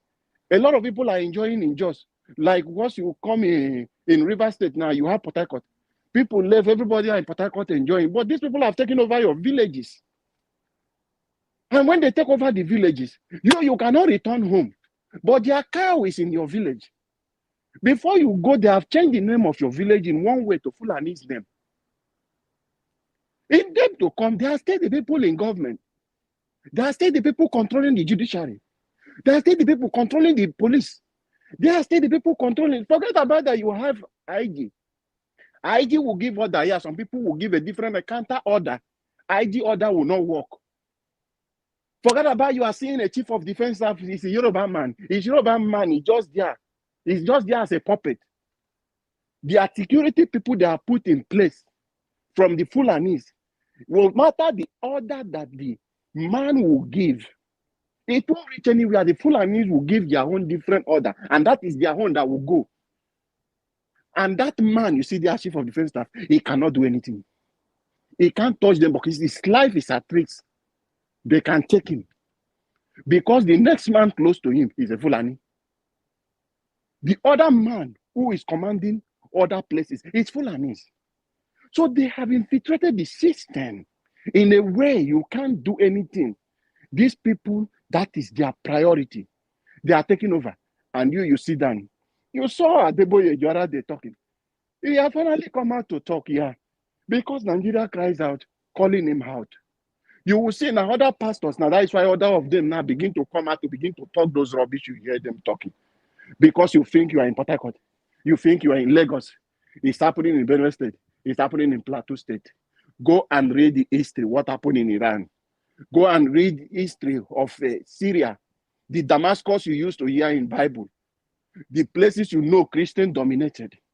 Go and read history, what happened in Turkey today. So when you begin to understand, then you will know that Nigeria is in danger. The more you they look, the less you will be seeing. These people are coming in. I'm telling you, in my own state, River State, these people block a whole road for Friday's prayers. They block the whole road. Can any Christian do that in Kano? Can any Christian do that in Zamfara? They block the whole road and you can't do anything. Cars cannot pass until they finish whatever they are finished. They want to do. That is in a place you think you have. So they are taking over everywhere. When you think if these people can come, how do they manage to travel to our community in Ondo State? If you think you have security because you have your church in Port Harcourt, you think they can reach to you. How did they manage to do? They were aided and supported by people, saboteurs in the military of Nigeria, in the Nigeria state. And they went to church. You see the massacre they caused in that church. Today, that community have not recovered. So you think because you are in the south, nothing is happening. The blood of those people crying. Those their red oil that is crying. Sorry, Mr. Naija, for using that word. He is crying today. Every one of you will witness it. You that is supporting and saying nothing of such is happening. When you open your eyes, even the core Fulani people, the core Muslim, Imam, some of them who are against, are speaking against this kind of thing happening. The Christian leaders in the north who are living there suffering the thing, apart from people like Bishop Cookers, who knows their shady business they are doing and who are supporting government today. The same people who led delegates petitioned the Nigeria government for the same thing. Today, Bishop Cooker is speaking for the government, in favor of the government. There is no more to say. We know those ones are political people. But the core people who are suffering this, the same Catholic priest, the same Catholic reverends, are the one who are suffering. They are crying. Where is Bishop Cooker? He's at the center of city. He's a friend of the Sultan of Sokoto. He has security. But the people, the foot soldiers, those priests in the rural area who are in those churches who are suffering the kidnapping and the buying and whatever things happening, they are the ones suffering. He is a big man who is enjoying life. He has security, he has police given to him. But those priests in the field, they don't have those security. Those are the ones who are talking. But we know there is one God that every one of us believe, and that is the Almighty God. He shows mercy to who he shows mercy. And Nigerians, I want you to mark it. Characters like Daniel Buhalas and Reno Omokri and all of them, Felix Moka, Nigerians watch. It won't take up to 1 year. It won't take up to 2 years. You will see tears that will come out from their own eyes. They will cry to seek for help from Nigerians. From the same thing they are defending, they will face the same thing. Thank you, Mr. Naija Watch, and God bless you. Okay, thank you. Thank you very much, Mr. Alabo. Emeka, please say something because you came back, you didn't on your camera. I need to be sure you are there. Yeah, sorry, I was on a call. Okay. I had the meeting here. Okay, then that's fine. Okay, now we're going to have our final submission, and I'm giving, if I give to 2 minutes, it's only going to be 10 minutes. Coming up for the 10 minutes. So let me give 30 minutes for this final submission. Please, let's manage it within ourselves so that you guys can say enough in case you want to. But I want Mr. Alabo to handle that 30 minutes. Why not make 1 hour, guy? Why 1 hour now? No, 1 hour is flat now. I'll give it a flat rate. You know, say na good man. Too much now. You know, say na good man. Don't worry. And say we still get energy for body. Okay. Don't worry. Naija Watch know what to do. I give my 5 minutes. I leave now. All right. Maybe I give priority to Madam Patricia. Sorry, I beg. All protocol, I beg. Mogu give her to just speak. She wants to leave. Madam Patricia, your 5 minutes, man. Okay, I bet more than enough stretch and more than waiting Mr. Elvis talk because now tell them now before you go. Now 1 hour. Now they tell them so because look, Black Panther, Mr. Black Panther, you there where you there. Mr. Elvis, yeah. know where you. Madam Patricia, you know what Elvis do for me yesterday? Told me yesterday. No. Go watch the video. No worry, that one is small thing. Now lie, you know be small thing, no.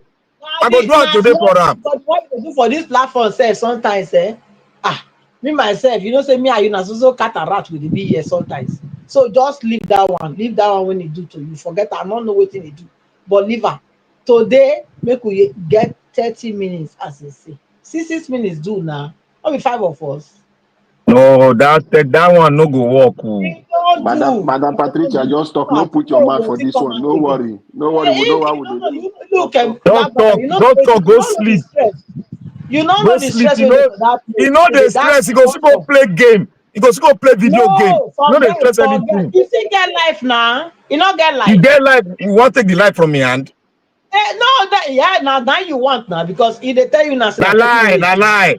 I Na lie. said That leave man am, always sit there. leave am. That man So always wait, sit there. I Strong beg past go, lion. Alabo, Mr. Alabo, 30 minutes is 30 minutes. I beg. You That not do. Naija was na white lion two Mr. times. Alabo not be here. Oh. Mr. Alabo is not on the. I am here. I am here. Just He make dey you here, talk now. madam. You get Let 5 them minutes. drag Talk, those ones. talk. Don't worry, talk. We know how they do. Madam Patricia, go Okay, ahead. I don't see your face. I don't see where now you change your icon. Now me hold Nigeria green hand. So Okay, now new one be that one. Okay, okay, well done. Hold on strong. Okay.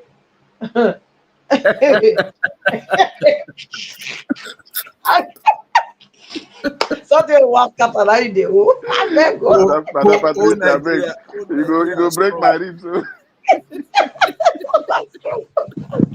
Anyway, una do well. Oh my God. Wike when they come out, they wait. I beg you, Wike. I sorry for him in a way because he just go there to disgrace himself. The military, whatever, personnel. But this is the punity we are talking about now. It's from both sides. Eh, They say whether then they want, you know, then they build illegally. The federal Air Force come there say this and that, and this was happening. But you know what? I don't want to put myself into all those discussion. Let me go straight to what is happening about the Christian genocide that is happening, and everybody is coming out to say nothing like that. Look, everyone that is saying there is nothing like that, now God, now go help me, eh? Make una be victims of this same thing that you people are saying is not happening. Because everyone knows that this has been something that has been going on since the 70s. I've said it here on this platform before, from the beginning. It's not today. It's just gone worse. Okay? It has been there. And I'm even before I even joined this platform this night, I was thinking, is there a way for we to get ourselves together and go to the British monarch and say, look, this concussion called Nigeria that you put us together, you know, and you said if after 100 years, if we don't fit, we can go. But because of the greediness of some of our people, which is less than 1% of the southern people, Southerners, enjoy this sort of concussion, 99 are suffering, and many are buying. Can you come back and help us break this concussion? Because now, for we to break out from this concussion, it's not as easy because they have taken us, they have stripped us of every amenities that we can use, and they have all the weapons and everything. So how are we going to be able to come out of this quagmire that we found ourselves? The British is one that put us together. So I was contemplating this evening.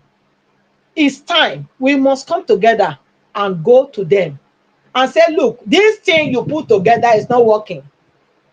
You cannot put Christians and Muslims in one place. It's not possible. Maybe you didn't make a calculation very well, but now it has come to this. We don't have any power to Madam fight our. Patricia, don't forget to mention Zik name. Anyway, I'm not going to measure that. We are talking about now. This is now.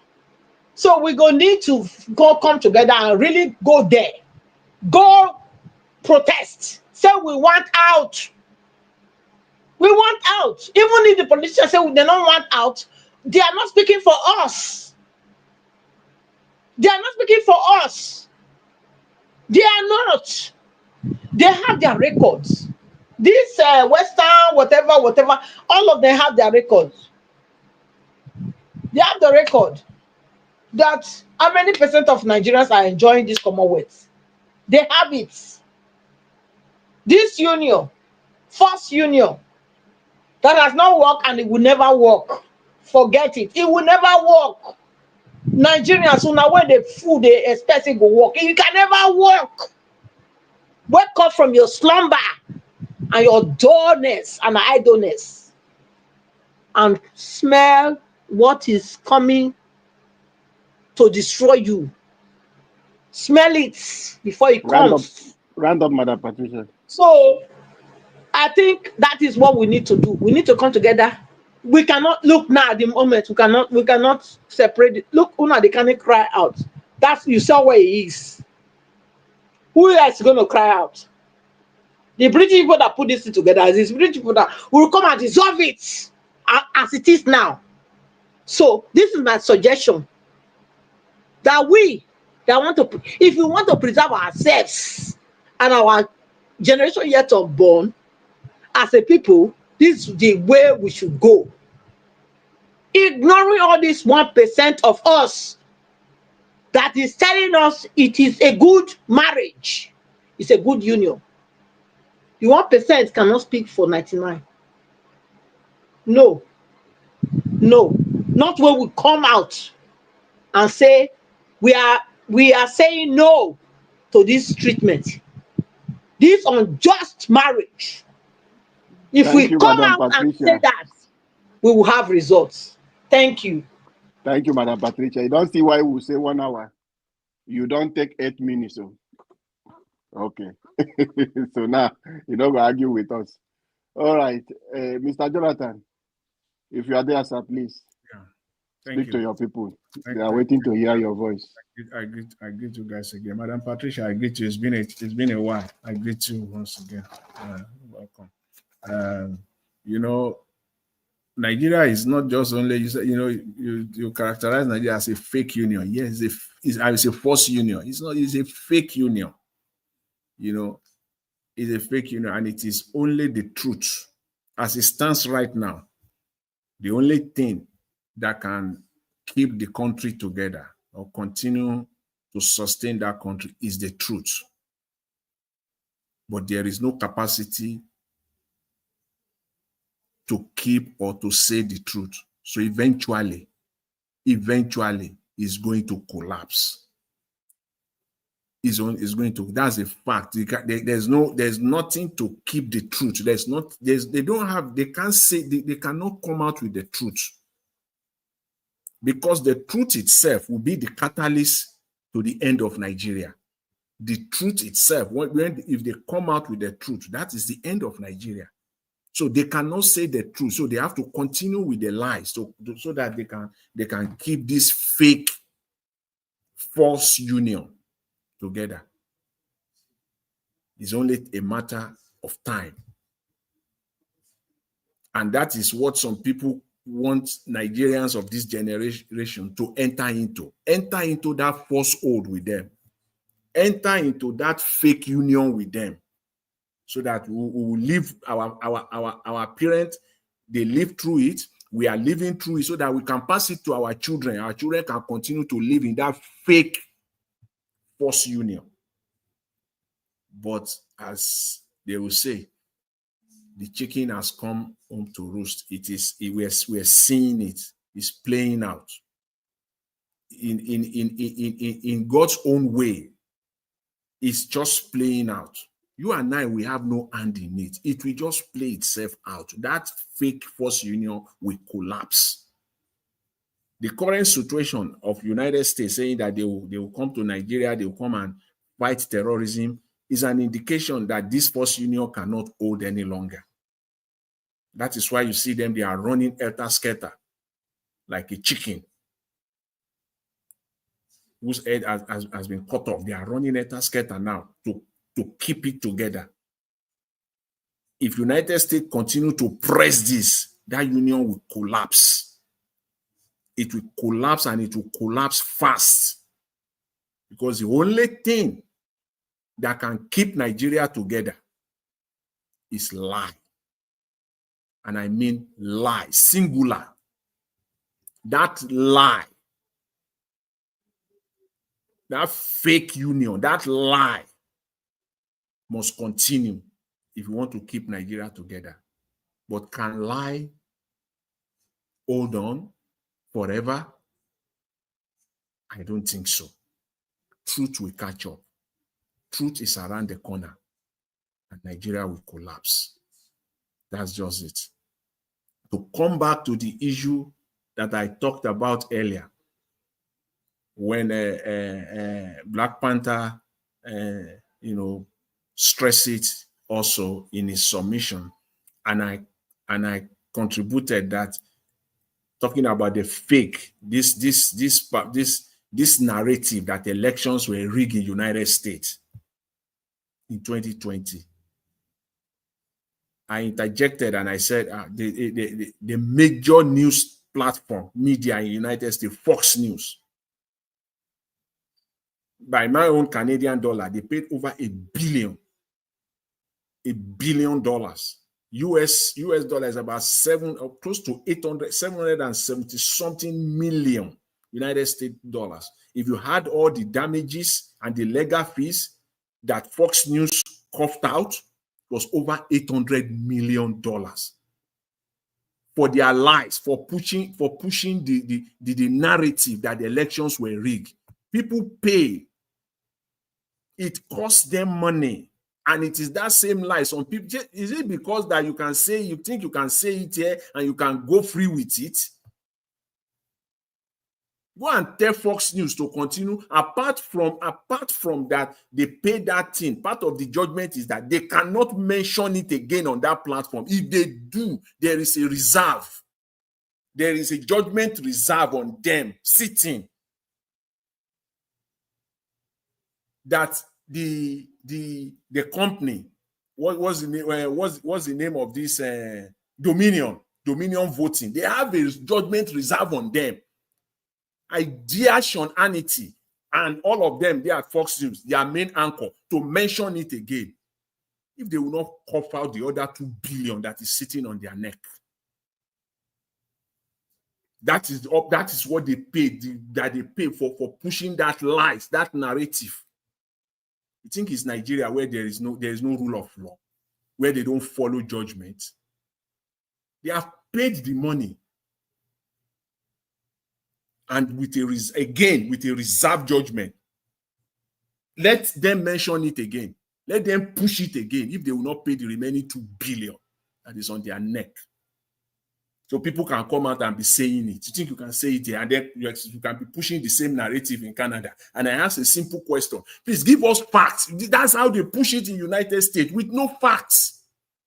Give us facts. I'm still waiting. I listened to someone here for about 10, 15 minutes. I didn't hear facts. I didn't see any evidence other than saying that the election were rigged. This was done, that was. Give us facts if you have it.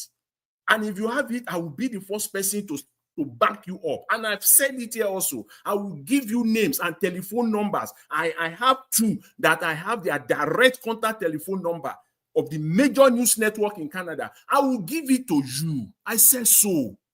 If I don't, come out here and say he said so and he didn't. Let me see the facts. I've not seen any facts. Round up, Mr. Jonathan. Just spinning stuff. It cannot hold water. You can say all you like. I'm going to bury it here for me, as far as I'm concerned. I just want people to know that if there are facts, we will follow the facts. If there are evidences, we will follow them. Just know that there are no facts on this one. No facts. So anybody can perpetrate, anybody can say whatever they want to say because there's no liability on them. Go and meet Fox News. Let them talk about it again. We can say it here.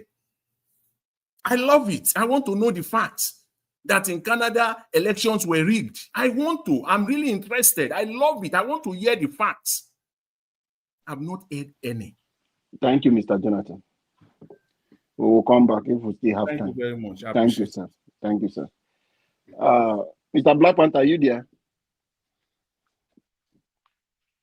If Black Panther is not there, King Emeka? Yes, my brother. Okay. Go ahead, Mr. Black I'm Panther. here. Thank you very much. I thank you very much, and I want to thank Mr. Jonathan for making. I'm contemplating of putting doctor to your name. I will put it, Dr. Jonathan. You deserve it. You see, sometimes we have to change our ways. We have to learn. Black Panther. Because, yes, sir. Black Panther. Professor is Yes, okay. sir. If a woman, you can get a professor. And I You can rather give him professor. in South America, we do it gradually. We don't jump one step.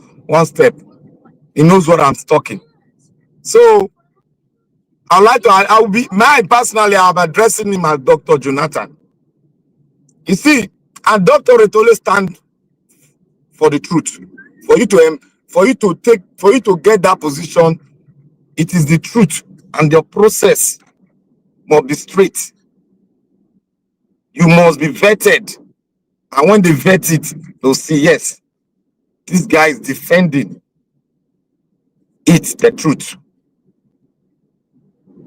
He's defending an ideal that we see to say is truth and it's universally accepted. And they'll not put that honorary degree on him. I'm just saying this roughly. We should learn to be and take the trajectory of truth all the time. We should not use abnormality because people are doing abnormalities and use abnormalities to now say we all should not be abnormal because the process which that people are taking is abnormal and they got it. Then we will now say to get it, you must also be abnormal. It is the same thing that says if you cannot beat them, you join them. The truth does not stand under that trajectory. In a country where you have abnormalities, it is the will of the people that can take it. And when they take it, the immorality in the nation will dwindle down. But if you use immorality act to take it as an individual, you continue to display that immorality act forever because the country will not be able to stand right. The democracy will not be able to stand right. This democracy that you are seeing today, many died and fought for it. I am one of them. I'm proud to say it. I am one of them. I risked my life for it. I was in the university. I risked my life. And the intensity of studying mathematics and statistics was very intense on me. But I still created that spot for it and to make sure that my country be. But what happened? They came, they killed, and they stole. The Nigerian politicians, they are the only one that is holding the country together. Nigeria is on the path of dividing. They have been advocating it here now in America here now. A senator spoke here in America. He said the solution is a two-state country. Here in America, a senator said it. People are buying that idea because they don't want what happened in Iran because America has changed. America has learned from their mistakes. They don't want what happened in Iran to happen in their own eyes anymore, because America has interest in Nigeria, a very big interest in Nigeria. And that is why you see Sheugumi and others, they've all run away. Why would they run away? Have you seen El-Rufai that speaks? Did El-Rufai, can't we all ask ourselves, where is El-Rufai? Where is Atiku? Where is Sheugumi? They don't want anything to affect their 2027. They've all run away. They are not in the country anymore. That is what is happening. They can't go to the Western world because they'll be caught. They are all in these Arab nations. They've run away. That is it. Because you cannot get like I told you people. Gumi was cited in Turkey the other day. Thank you, my brother. You cannot make a country an Islamic state when the country is diverse. Like I told you people that when I was telling you guys that Nigeria cannot be Islamatized, I knew what I was saying. I was coming from the authentication of our history.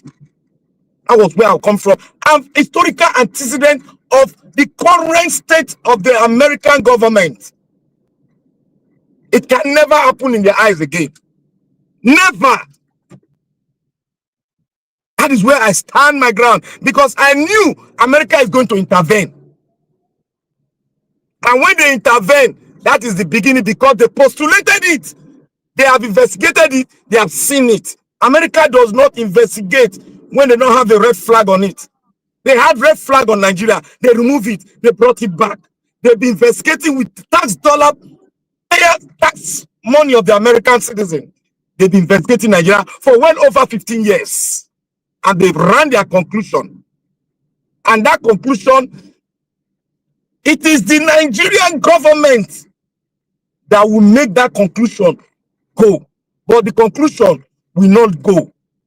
It will get to the end. You know why it will not go? The Nigerian politicians will not change. The idealists, the Islamic idealists, they will never change. Remember what happened in Afghanistan. Remember what happened in Iraq. Remember what happened in the present Israel and Hamas. They will never change. They will fight till they go and meet their 24, 26 virgins. That is their belief. And that is an ideal that you cannot erase. So, my brothers and sisters, let them play their rhetoric. I am standing here to say the time has come where what we have been running from will face us in the eyes. And they have already started proposing it.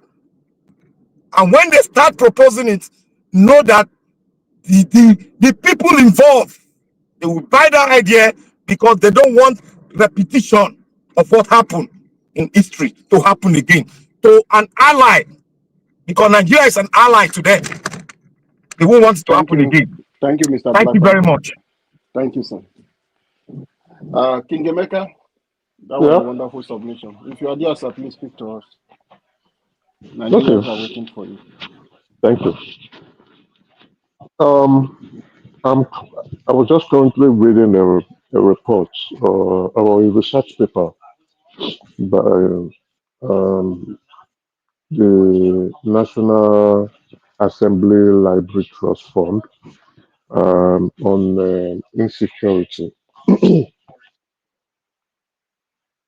and its relationship with illegal mining.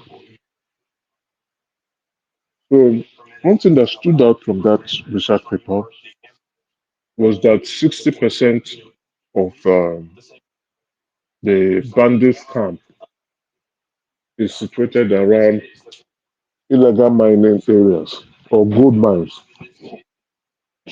So what came to my mind was whoever that has done this research, I think the name is there. How was he able to get this data? And if this individual was able to get this data, why are the security operatives in Nigeria not utilizing this data for their own use? Anyway, let's not beat about the bush. Insecurity is now a business in Nigeria. A lot of people are profiting from it. Some people are using it to pay school fees now. Some are using it to live a very large life. We watched on tape how one of the senators from Edo State was openly declaring that some retired generals are responsible for some of the insecurity in the country. And as a result of illegal mining, they're bringing in guns, they're bringing in ammunition, they're bringing in weapons, sophisticated ones to perpetrate insecurity and create crisis in the country. That information has not been investigated. Security operatives are not doing anything about that information. We've also heard from victims screaming, wailing, and also identifying individuals who are responsible for the insecurity within their region and what they are doing. That same information has not been utilized by security operatives in order to go about to solve this problem. It got to the point the United States had to weigh in, and they've also implicated the Nigerian government. Now, why did I decide to go through this point? Is that even after the United States came in, security operatives has yet to still go about resolving the insecurity and bandit issues in Nigeria. Just today, Elvis played a video of where people are being killed recently. So it appears that there might probably be no change until something drastic happens. And possibly, I will ask this question: are we not all complicit? Maybe because this is not affecting us. We're all in our respective houses, as long as everything is all good, wherever we are, we cry, we shout, we say, okay, God bless the dead, help the victims, and we move on. Now, what I would say is, I think Nigeria is not willing for change. I've also come out to say some practical things about how to obtain power, and people who think they are closer to Jesus are coming to talk about the truth. The truth doesn't matter. If the truth matters, politicians will be preachers. If morals matters, the Pope or the Cardinal will be the president in Nigeria. Politicians don't give a damn about what you do or what your beliefs are. That is why they are going about the way they do. You have to know what their mindset is like. Except you enjoy hearing your voices, except you enjoy just talking. If you want solutions, you must be willing to work for it and get it. Now, that's why I'm slowly beginning to say Nigerians are not interested in change. They pretend to want change, but they don't want that change.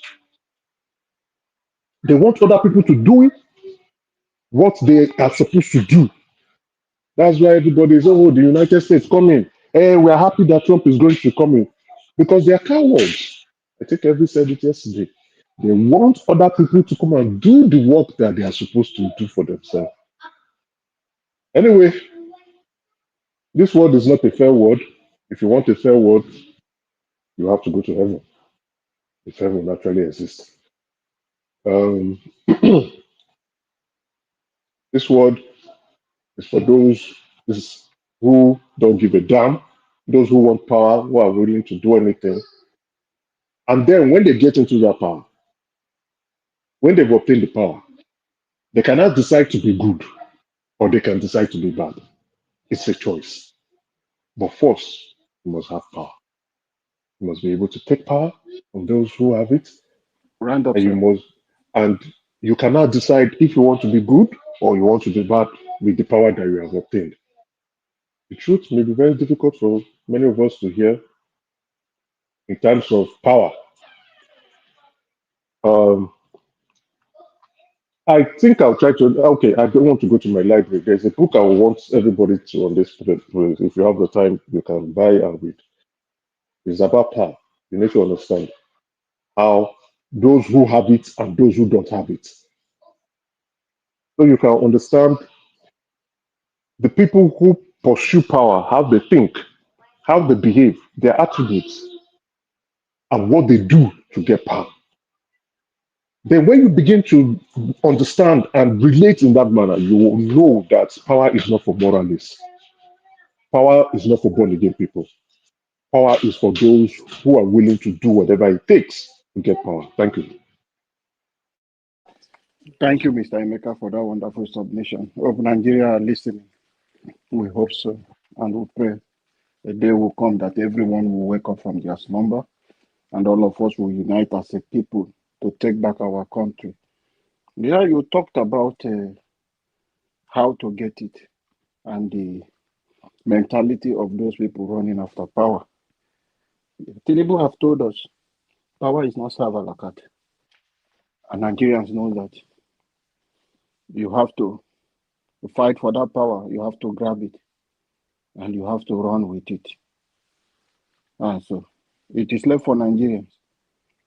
In 2023, Tinubu did the same thing. He told Nigerians how to get power. And he's running away with it. He doesn't know what to do with it. 2027 is coming. It's left for Nigeria. I have said the time without number. You cannot get something from a madman if you are not prepared to go in the way of madman. We, the parable, they said, when a madman take a towel from your bathroom and you run away with nakedness, both of you will be classified as mad people. That is the only way we can go out. We have to behave like them. Look at the people leading you now, Nigerians. Look at the people at the end of their affairs. Can character of Inyesu Wike be a minister or MP in UK? Can he be a minister? Can he be a secretary in the United States? That is the question. Can character like Tinubu be a president in any of country that is working with the obvious charges against him? So this is a problem. You know, sometimes I'll be crying and said, why are the British and the US coming through the back door? They should recolonize us. I want them to colonize us again. I don't want China. I don't want Russia. But these two people, they are doing well in their country and they have freedom of speech. They have freedom of expression and association in their own country. Let them join Nigeria to the British government. Join Nigeria or to the America. Some of you will say America is better than British. Let America colonize us again. And said, okay, we are going to unite. Let us sign that amalgamation with America. The one we signed in 1914. Let us do it today with the American government. Then we can see how character like Wike and the rest of them, criminals occupying space in that is strategic places, critical places in our institutions. You have ugly people. You talk about Gumi and the rest of them, all of them traveling Black Panther. They are not. They are traveling to reinforce. Where are they traveling to? It's Turkey. That is another base of them. I bet you they don't go come back. They will come back. They watch. Getting something from people who sponsor them. They will come back. They are getting something from people. It is the jihad that is happening in Nigeria is just the people. Somebody is outside the country who is sponsoring them and who is supporting what is happening in Nigeria. Nigeria is a country of interest to many nations. So they are going for their series of meetings, for the agenda.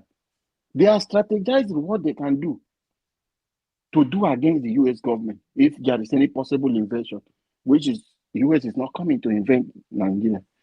They only said they Uh, are coming to flush um, out criminals. can I have 10 seconds from your minute? Okay, no problem, speak, sir. Okay. Do you know why I'm telling you that they might not? I'm having about 85% to read that they might not come back. That is why I'm running a conclusion that they will not come back. You see, when there is a religious conflict like this, what the tactics that America uses is the same thing the Israeli they are using. You don't go, you go for the heads, you go for the sponsors, and then you now nail the soldiers down. When you nail the head, the soldiers will retrieve. That is what happened in Lebanon. That is what happened in Gaza. And that is what happened in Iran. And that is what will continue to happen. That is why Nigeria, they don't want to release the names of the sponsorer and the enabler. Because when you get them down, the soldiers will disappear into thin air. Thank you. Okay, thank you, sir. However, the way I'm seeing it, with the information available, Mr. Alabo. Yes. You know why that short analysis is probable, is a possibility. If you look the way the Americans, I know that is what the Americans operate, is that you see, we will just wake up one day or one night, we will just see that there has been an assassination of XYZ. And the Americans will come out and say they will claim responsibility that they have targeted one leader of the terrorist group in Nigeria. They have buy-in. That's the way they operate. So these people now, in anticipation and in fear of that, because they don't know, they know that they have their names. So they don't know who the target is going to be. But they know the modus operandi of the Americans and the Israelis, the way they operate. You will just wake up one day, one night, that there is a bomb attack, one car, one vehicle, or one house, they have been hit, and they believe that XYZ is inside that building, or XYZ is inside that car. And hours later, an hour or two later, America will come out and say, yes, they are the one responsible for that, that they are eliminating the leaders one by one. And that is it. So these people are scared. That's why it is probable, because until they see that the dust is settled, then they just might be returning. But now, all of them are hiding. They are hiding now because they don't know, which is which. So yes, that's the situation where a lot of them, their name is on the list, and they are still strategizing. A lot of them who are speaking up today, even some Christian body who are also people who are behind this. That is why I pity their neighbor, Mr. Jonathan. You see those guys, they don't know what they are doing. They will be rubbish. They will just travel one day, they will not return. They will just catch them and kill them. That thing behavior they are doing. You see Reno or Mokri, all of them would think they have a British passport. I never hear anybody don't hear Reno since Donald Trump came out. Oh, yeah. They go revoke the papers.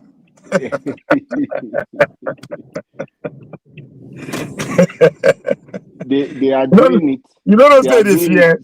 Yeah, they do it like say they smart way. That is what they are doing now. They are playing games. But however, we pray. We are not looking at that. Is why, Jonathan, when I hear people talking about arguing over rigging of election in Canada, it's nothing to compare to what is happening in Nigeria. We might not, even if Canada is rigging election or US is rigging election, or there is a lot of contentions in US, there is a lot of problem argument. Are the citizens not doing well? The basic amenities, things that are entitled to, citizens are entitled to, and they're not getting it. We have set of criminals as leaders in Nigeria. An average politician in Nigeria is going for election just for one thing. Let me go and get my own national cake. That is why they can sell their property. They can get to bank use the most valuable things in their life to get a collateral, as a collateral to get a huge amount of money, billions of naira to waste in election, to rig themselves into office to get. So nobody is going into office for the interest of the nation. They don't love Nigeria. None of them, all these House of Rep members, Senate, you are going, is the same mindset they are fixed. That is why when they go there, they just play by the card. None of them is challenging the status quo. Ugo Chinyere today, who have been shouting, how many of you is hearing his name anymore? Are they speaking today? The people you look up to, that there will be a voice for change. They have leaked the oil and they can't come out of it. So it is left for us, the citizens, to rise up and unite. Let us wake up. Even if America come today, they are not going to do all these things for you to take it. Still you that will still fight to take back your country. The politicians, whether America is inside fighting, the same politicians will still continue. Their mentality, they will still continue. So if you are sitting at the fence thinking power is server like that, then you to just come to you, they will come and call you, say, Monsieur, because you are very good. It's only when we are growing up we see that they will come to the community and look for the best person to represent the community. But today it doesn't happen like that. Today, people who represent the community is the strongest in the community. It's people who are criminal. It's only in war then we know that the strongest are the ones that stand in front of war. That is what we know when we are growing up in Nigeria. That is why we have lost the value, our cultural value and heritage. Nobody is thinking about that. The name of your family, that thing that you will be going at, your mother and your father will tell you, remember where you are coming from. Only that thing will make you, when you get outside, you think twice before you do anything. It will look as if people are watching you, even when nobody is there. But we have lost that in Nigeria today.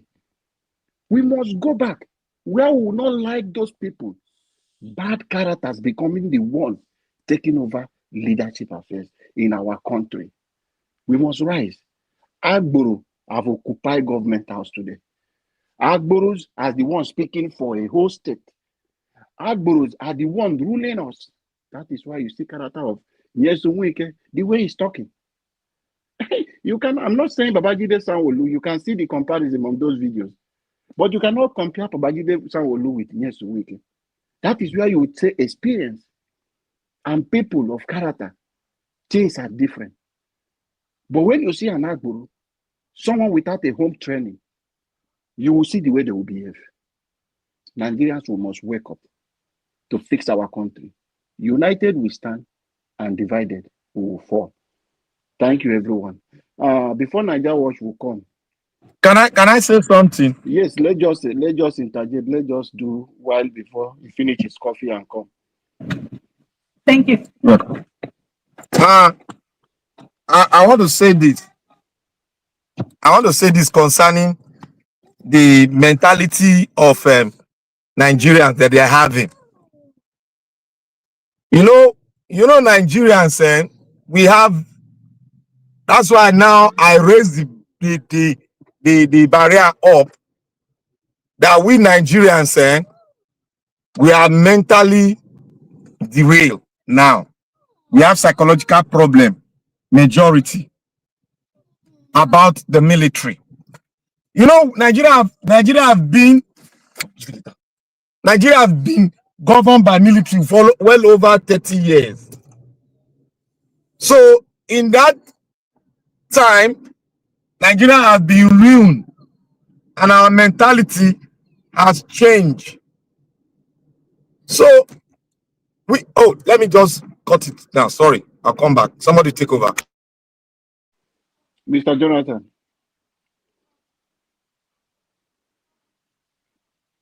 Mr. Jonathan. Yes. Hello. Yes, I'm Go here. ahead, sir. Go ahead, sir. Yeah, nothing much to say. Just to highlight, the other, topics.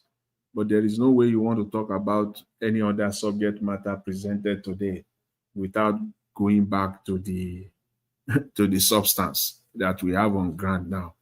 which is the genocide, the ongoing genocide in Nigeria.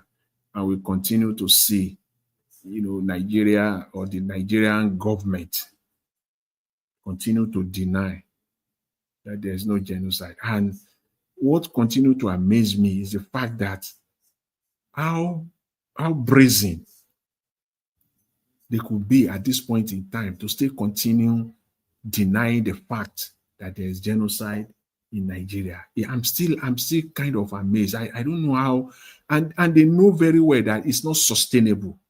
There's no way they can sustain this lie. No way this cannot go. It cannot go. I believe someone said it here again today. I don't know whether it's Black Panther or so.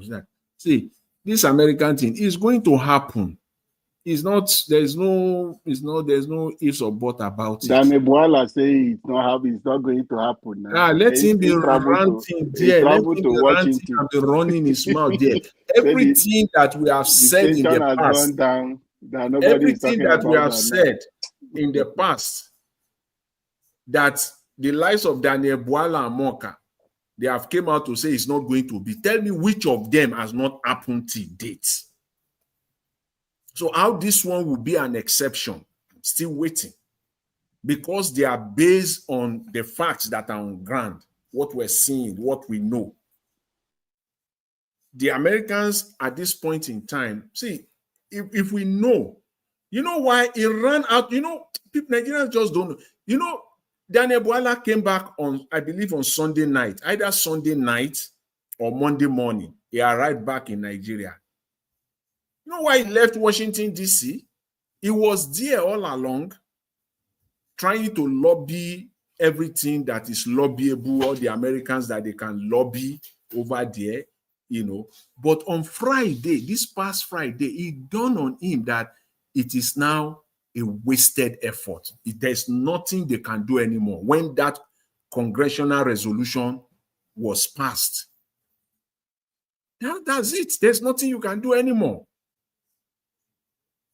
All you need to do is just to read that resolution that they passed on Friday, this past Friday.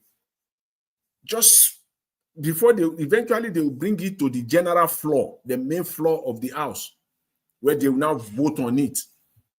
And that because what they are doing is that in the final paragraph of that resolution, they said that they give President Donald Trump, they support him on any step, like a blank check. What they are trying to do is to give Donald Trump a blank check. Because by the time it comes to the floor, that is the area where the Democrat probably will ask for an amendment, that they don't want to give Donald Trump a blank check, that they want him to report back to them. And the profiling. You know that the I profiling think, is already right, Jonathan, right, yeah. Dr. Jonathan, you have a full understanding the way the Congress over here, the way they operate, and the way the president, sometimes he overlooks some certain things the Congress is doing. Like, I will take your mind back during the Gulf War. The president overlooked what the Congress said, and he went ahead to do things. And if this thing has been a consistent thing of the president of the United States of America, when they have decided to do this for national security's sake, because this thing is under national security, because they made that resolution in the United Nations Charter about religious whatever. I've forgotten the name of that charter. They made a resolution and America backed it, and they are the people that execute that resolution. Even if United Nations refuse, they will go ahead to do it, because the facts and figures are on the ground. Look, what is going to happen in the Congress is just to rectify it and amend whatever they want to amend. The facts are already in their table. The committee is has looked over it. That is why you see it's going to the floor very soon. Because there are some certain things they overlook. They will just, sometimes they take the law straight because it has a majority acceptance. They'll just take it straight to the floor. And who takes it straight to the floor? Without the majority leader of the house, it cannot go to the floor. Who owns the majority leadership in the house? It is the Republican. So they are going to bypass anything bypassable and take it to its final conclusion because they have the majority vote in this one. It's not a two-third, it's majority votes. Because already they have the UN Charter that is supporting what they are doing today. So whatever Nigerian does now, the only thing they can do to stop it so that it doesn't take place is what Dr. Jonathan said. That was whether yesterday or 2 days ago. They have to revert and abolish all the Islamic laws that they have that is prosecuting people that blaspheme, because Nigeria is not an Islamic state, neither is it owned by a Muslim. So on that premises, I want to ask, will the Islamic ideologies retrieved from the front line of, dominating Christianity? You all know they will never retrieve. You all know. So they would like to drive their conclusion, their Islam, to the latter end. And what happened? They will lose at last. They have never won any battle. They have never won. Go and look at it. Somalia, Southern Sudan is still fighting today. Go and look at it. Eritrea, they didn't beat Eritrea. Eritrea is waxing stronger. In Iraq, they are still fighting today. Hamas, did they win? Lebanon, they lost. They have not won anything because they are not standing on the truth. That is why I made in my submission. Anything that can hold its test of time is truth. Yes. You cannot stand on the premises of Frederick and lie and expect history to stand by your side. It's never done. You cannot use religion to take people to Mother Earth. No, that is not truth. God did not ordain that. Nobody is an infidel. The only time the infidel was mentioned in the Bible, he said a man that cannot feed his family is more like an infidel. He did not say a Muslim because it's not a Christian. Now it's not an infidel. That is wrong. That is barbaric. Because all man is born equal before God. Thank you.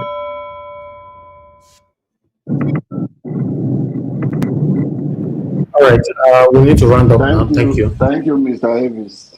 Thank you. We are just on the floor of the house. Thank you. Just deliberating. Thank you, sir. God bless you all. Okay, Black Panther, thanks for that last submission. I appreciate you. I appreciate you all that came into the panel today, Mr. Jonathan, Black Panther, our Dream Nation, Mother Patricia, King Emeka, many others. We've come to the end of this broadcast right now. I want to appreciate those of you that call in, Madam Origin, Madam Deborah, Mr. Joseph Orji, Mr. Paul, and many others. Thank you, my wonderful people. Those of you that supported the channel, Kisle Gerahi, Michael Venemaro, Mr. Joseph Orji, and Saddam. I'm very, very grateful. While my people write down in the comment section, Mother of Omam Diaspora, thank you very much, Mommy. I appreciate you. I love you. Thank you, my brother, Abu Azi. God bless you. I'm grateful. Thanks, Bex Manx. Rinze TV, thank you, my wonderful people. Eva Line right there, Madam Peggy Modi, Mr. Johnson Emmanuel, Princess Angela TV, thank you, Clement Ojo, thank you, Madam Eugenia, and many, many others. Victor, I can see you as well. I'm gonna have a blessing on my people. Fingers crossed, we'll continue again from where we stopped today by tomorrow. Let's continue to speak truth to power. Yes, somehow, someday, fingers crossed, we'll have that better Nigeria that you and I are craving for. Good night, my people, and bye for now. This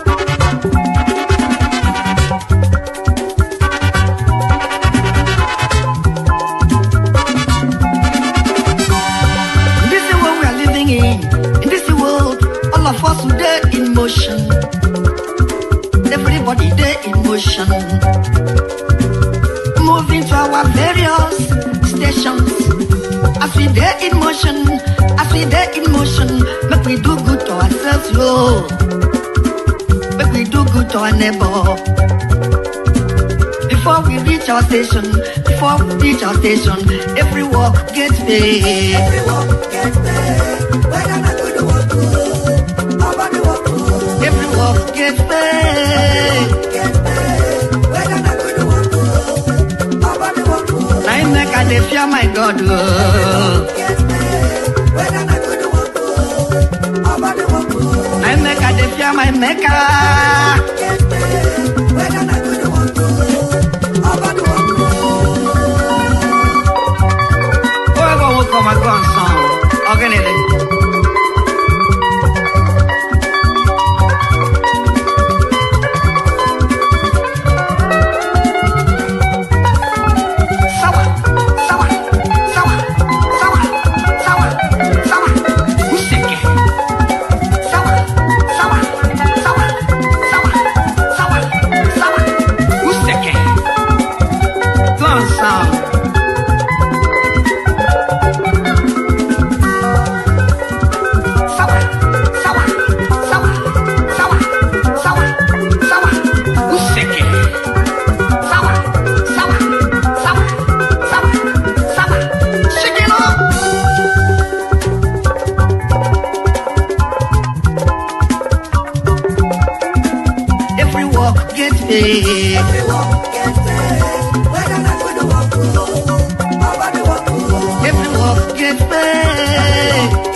My God,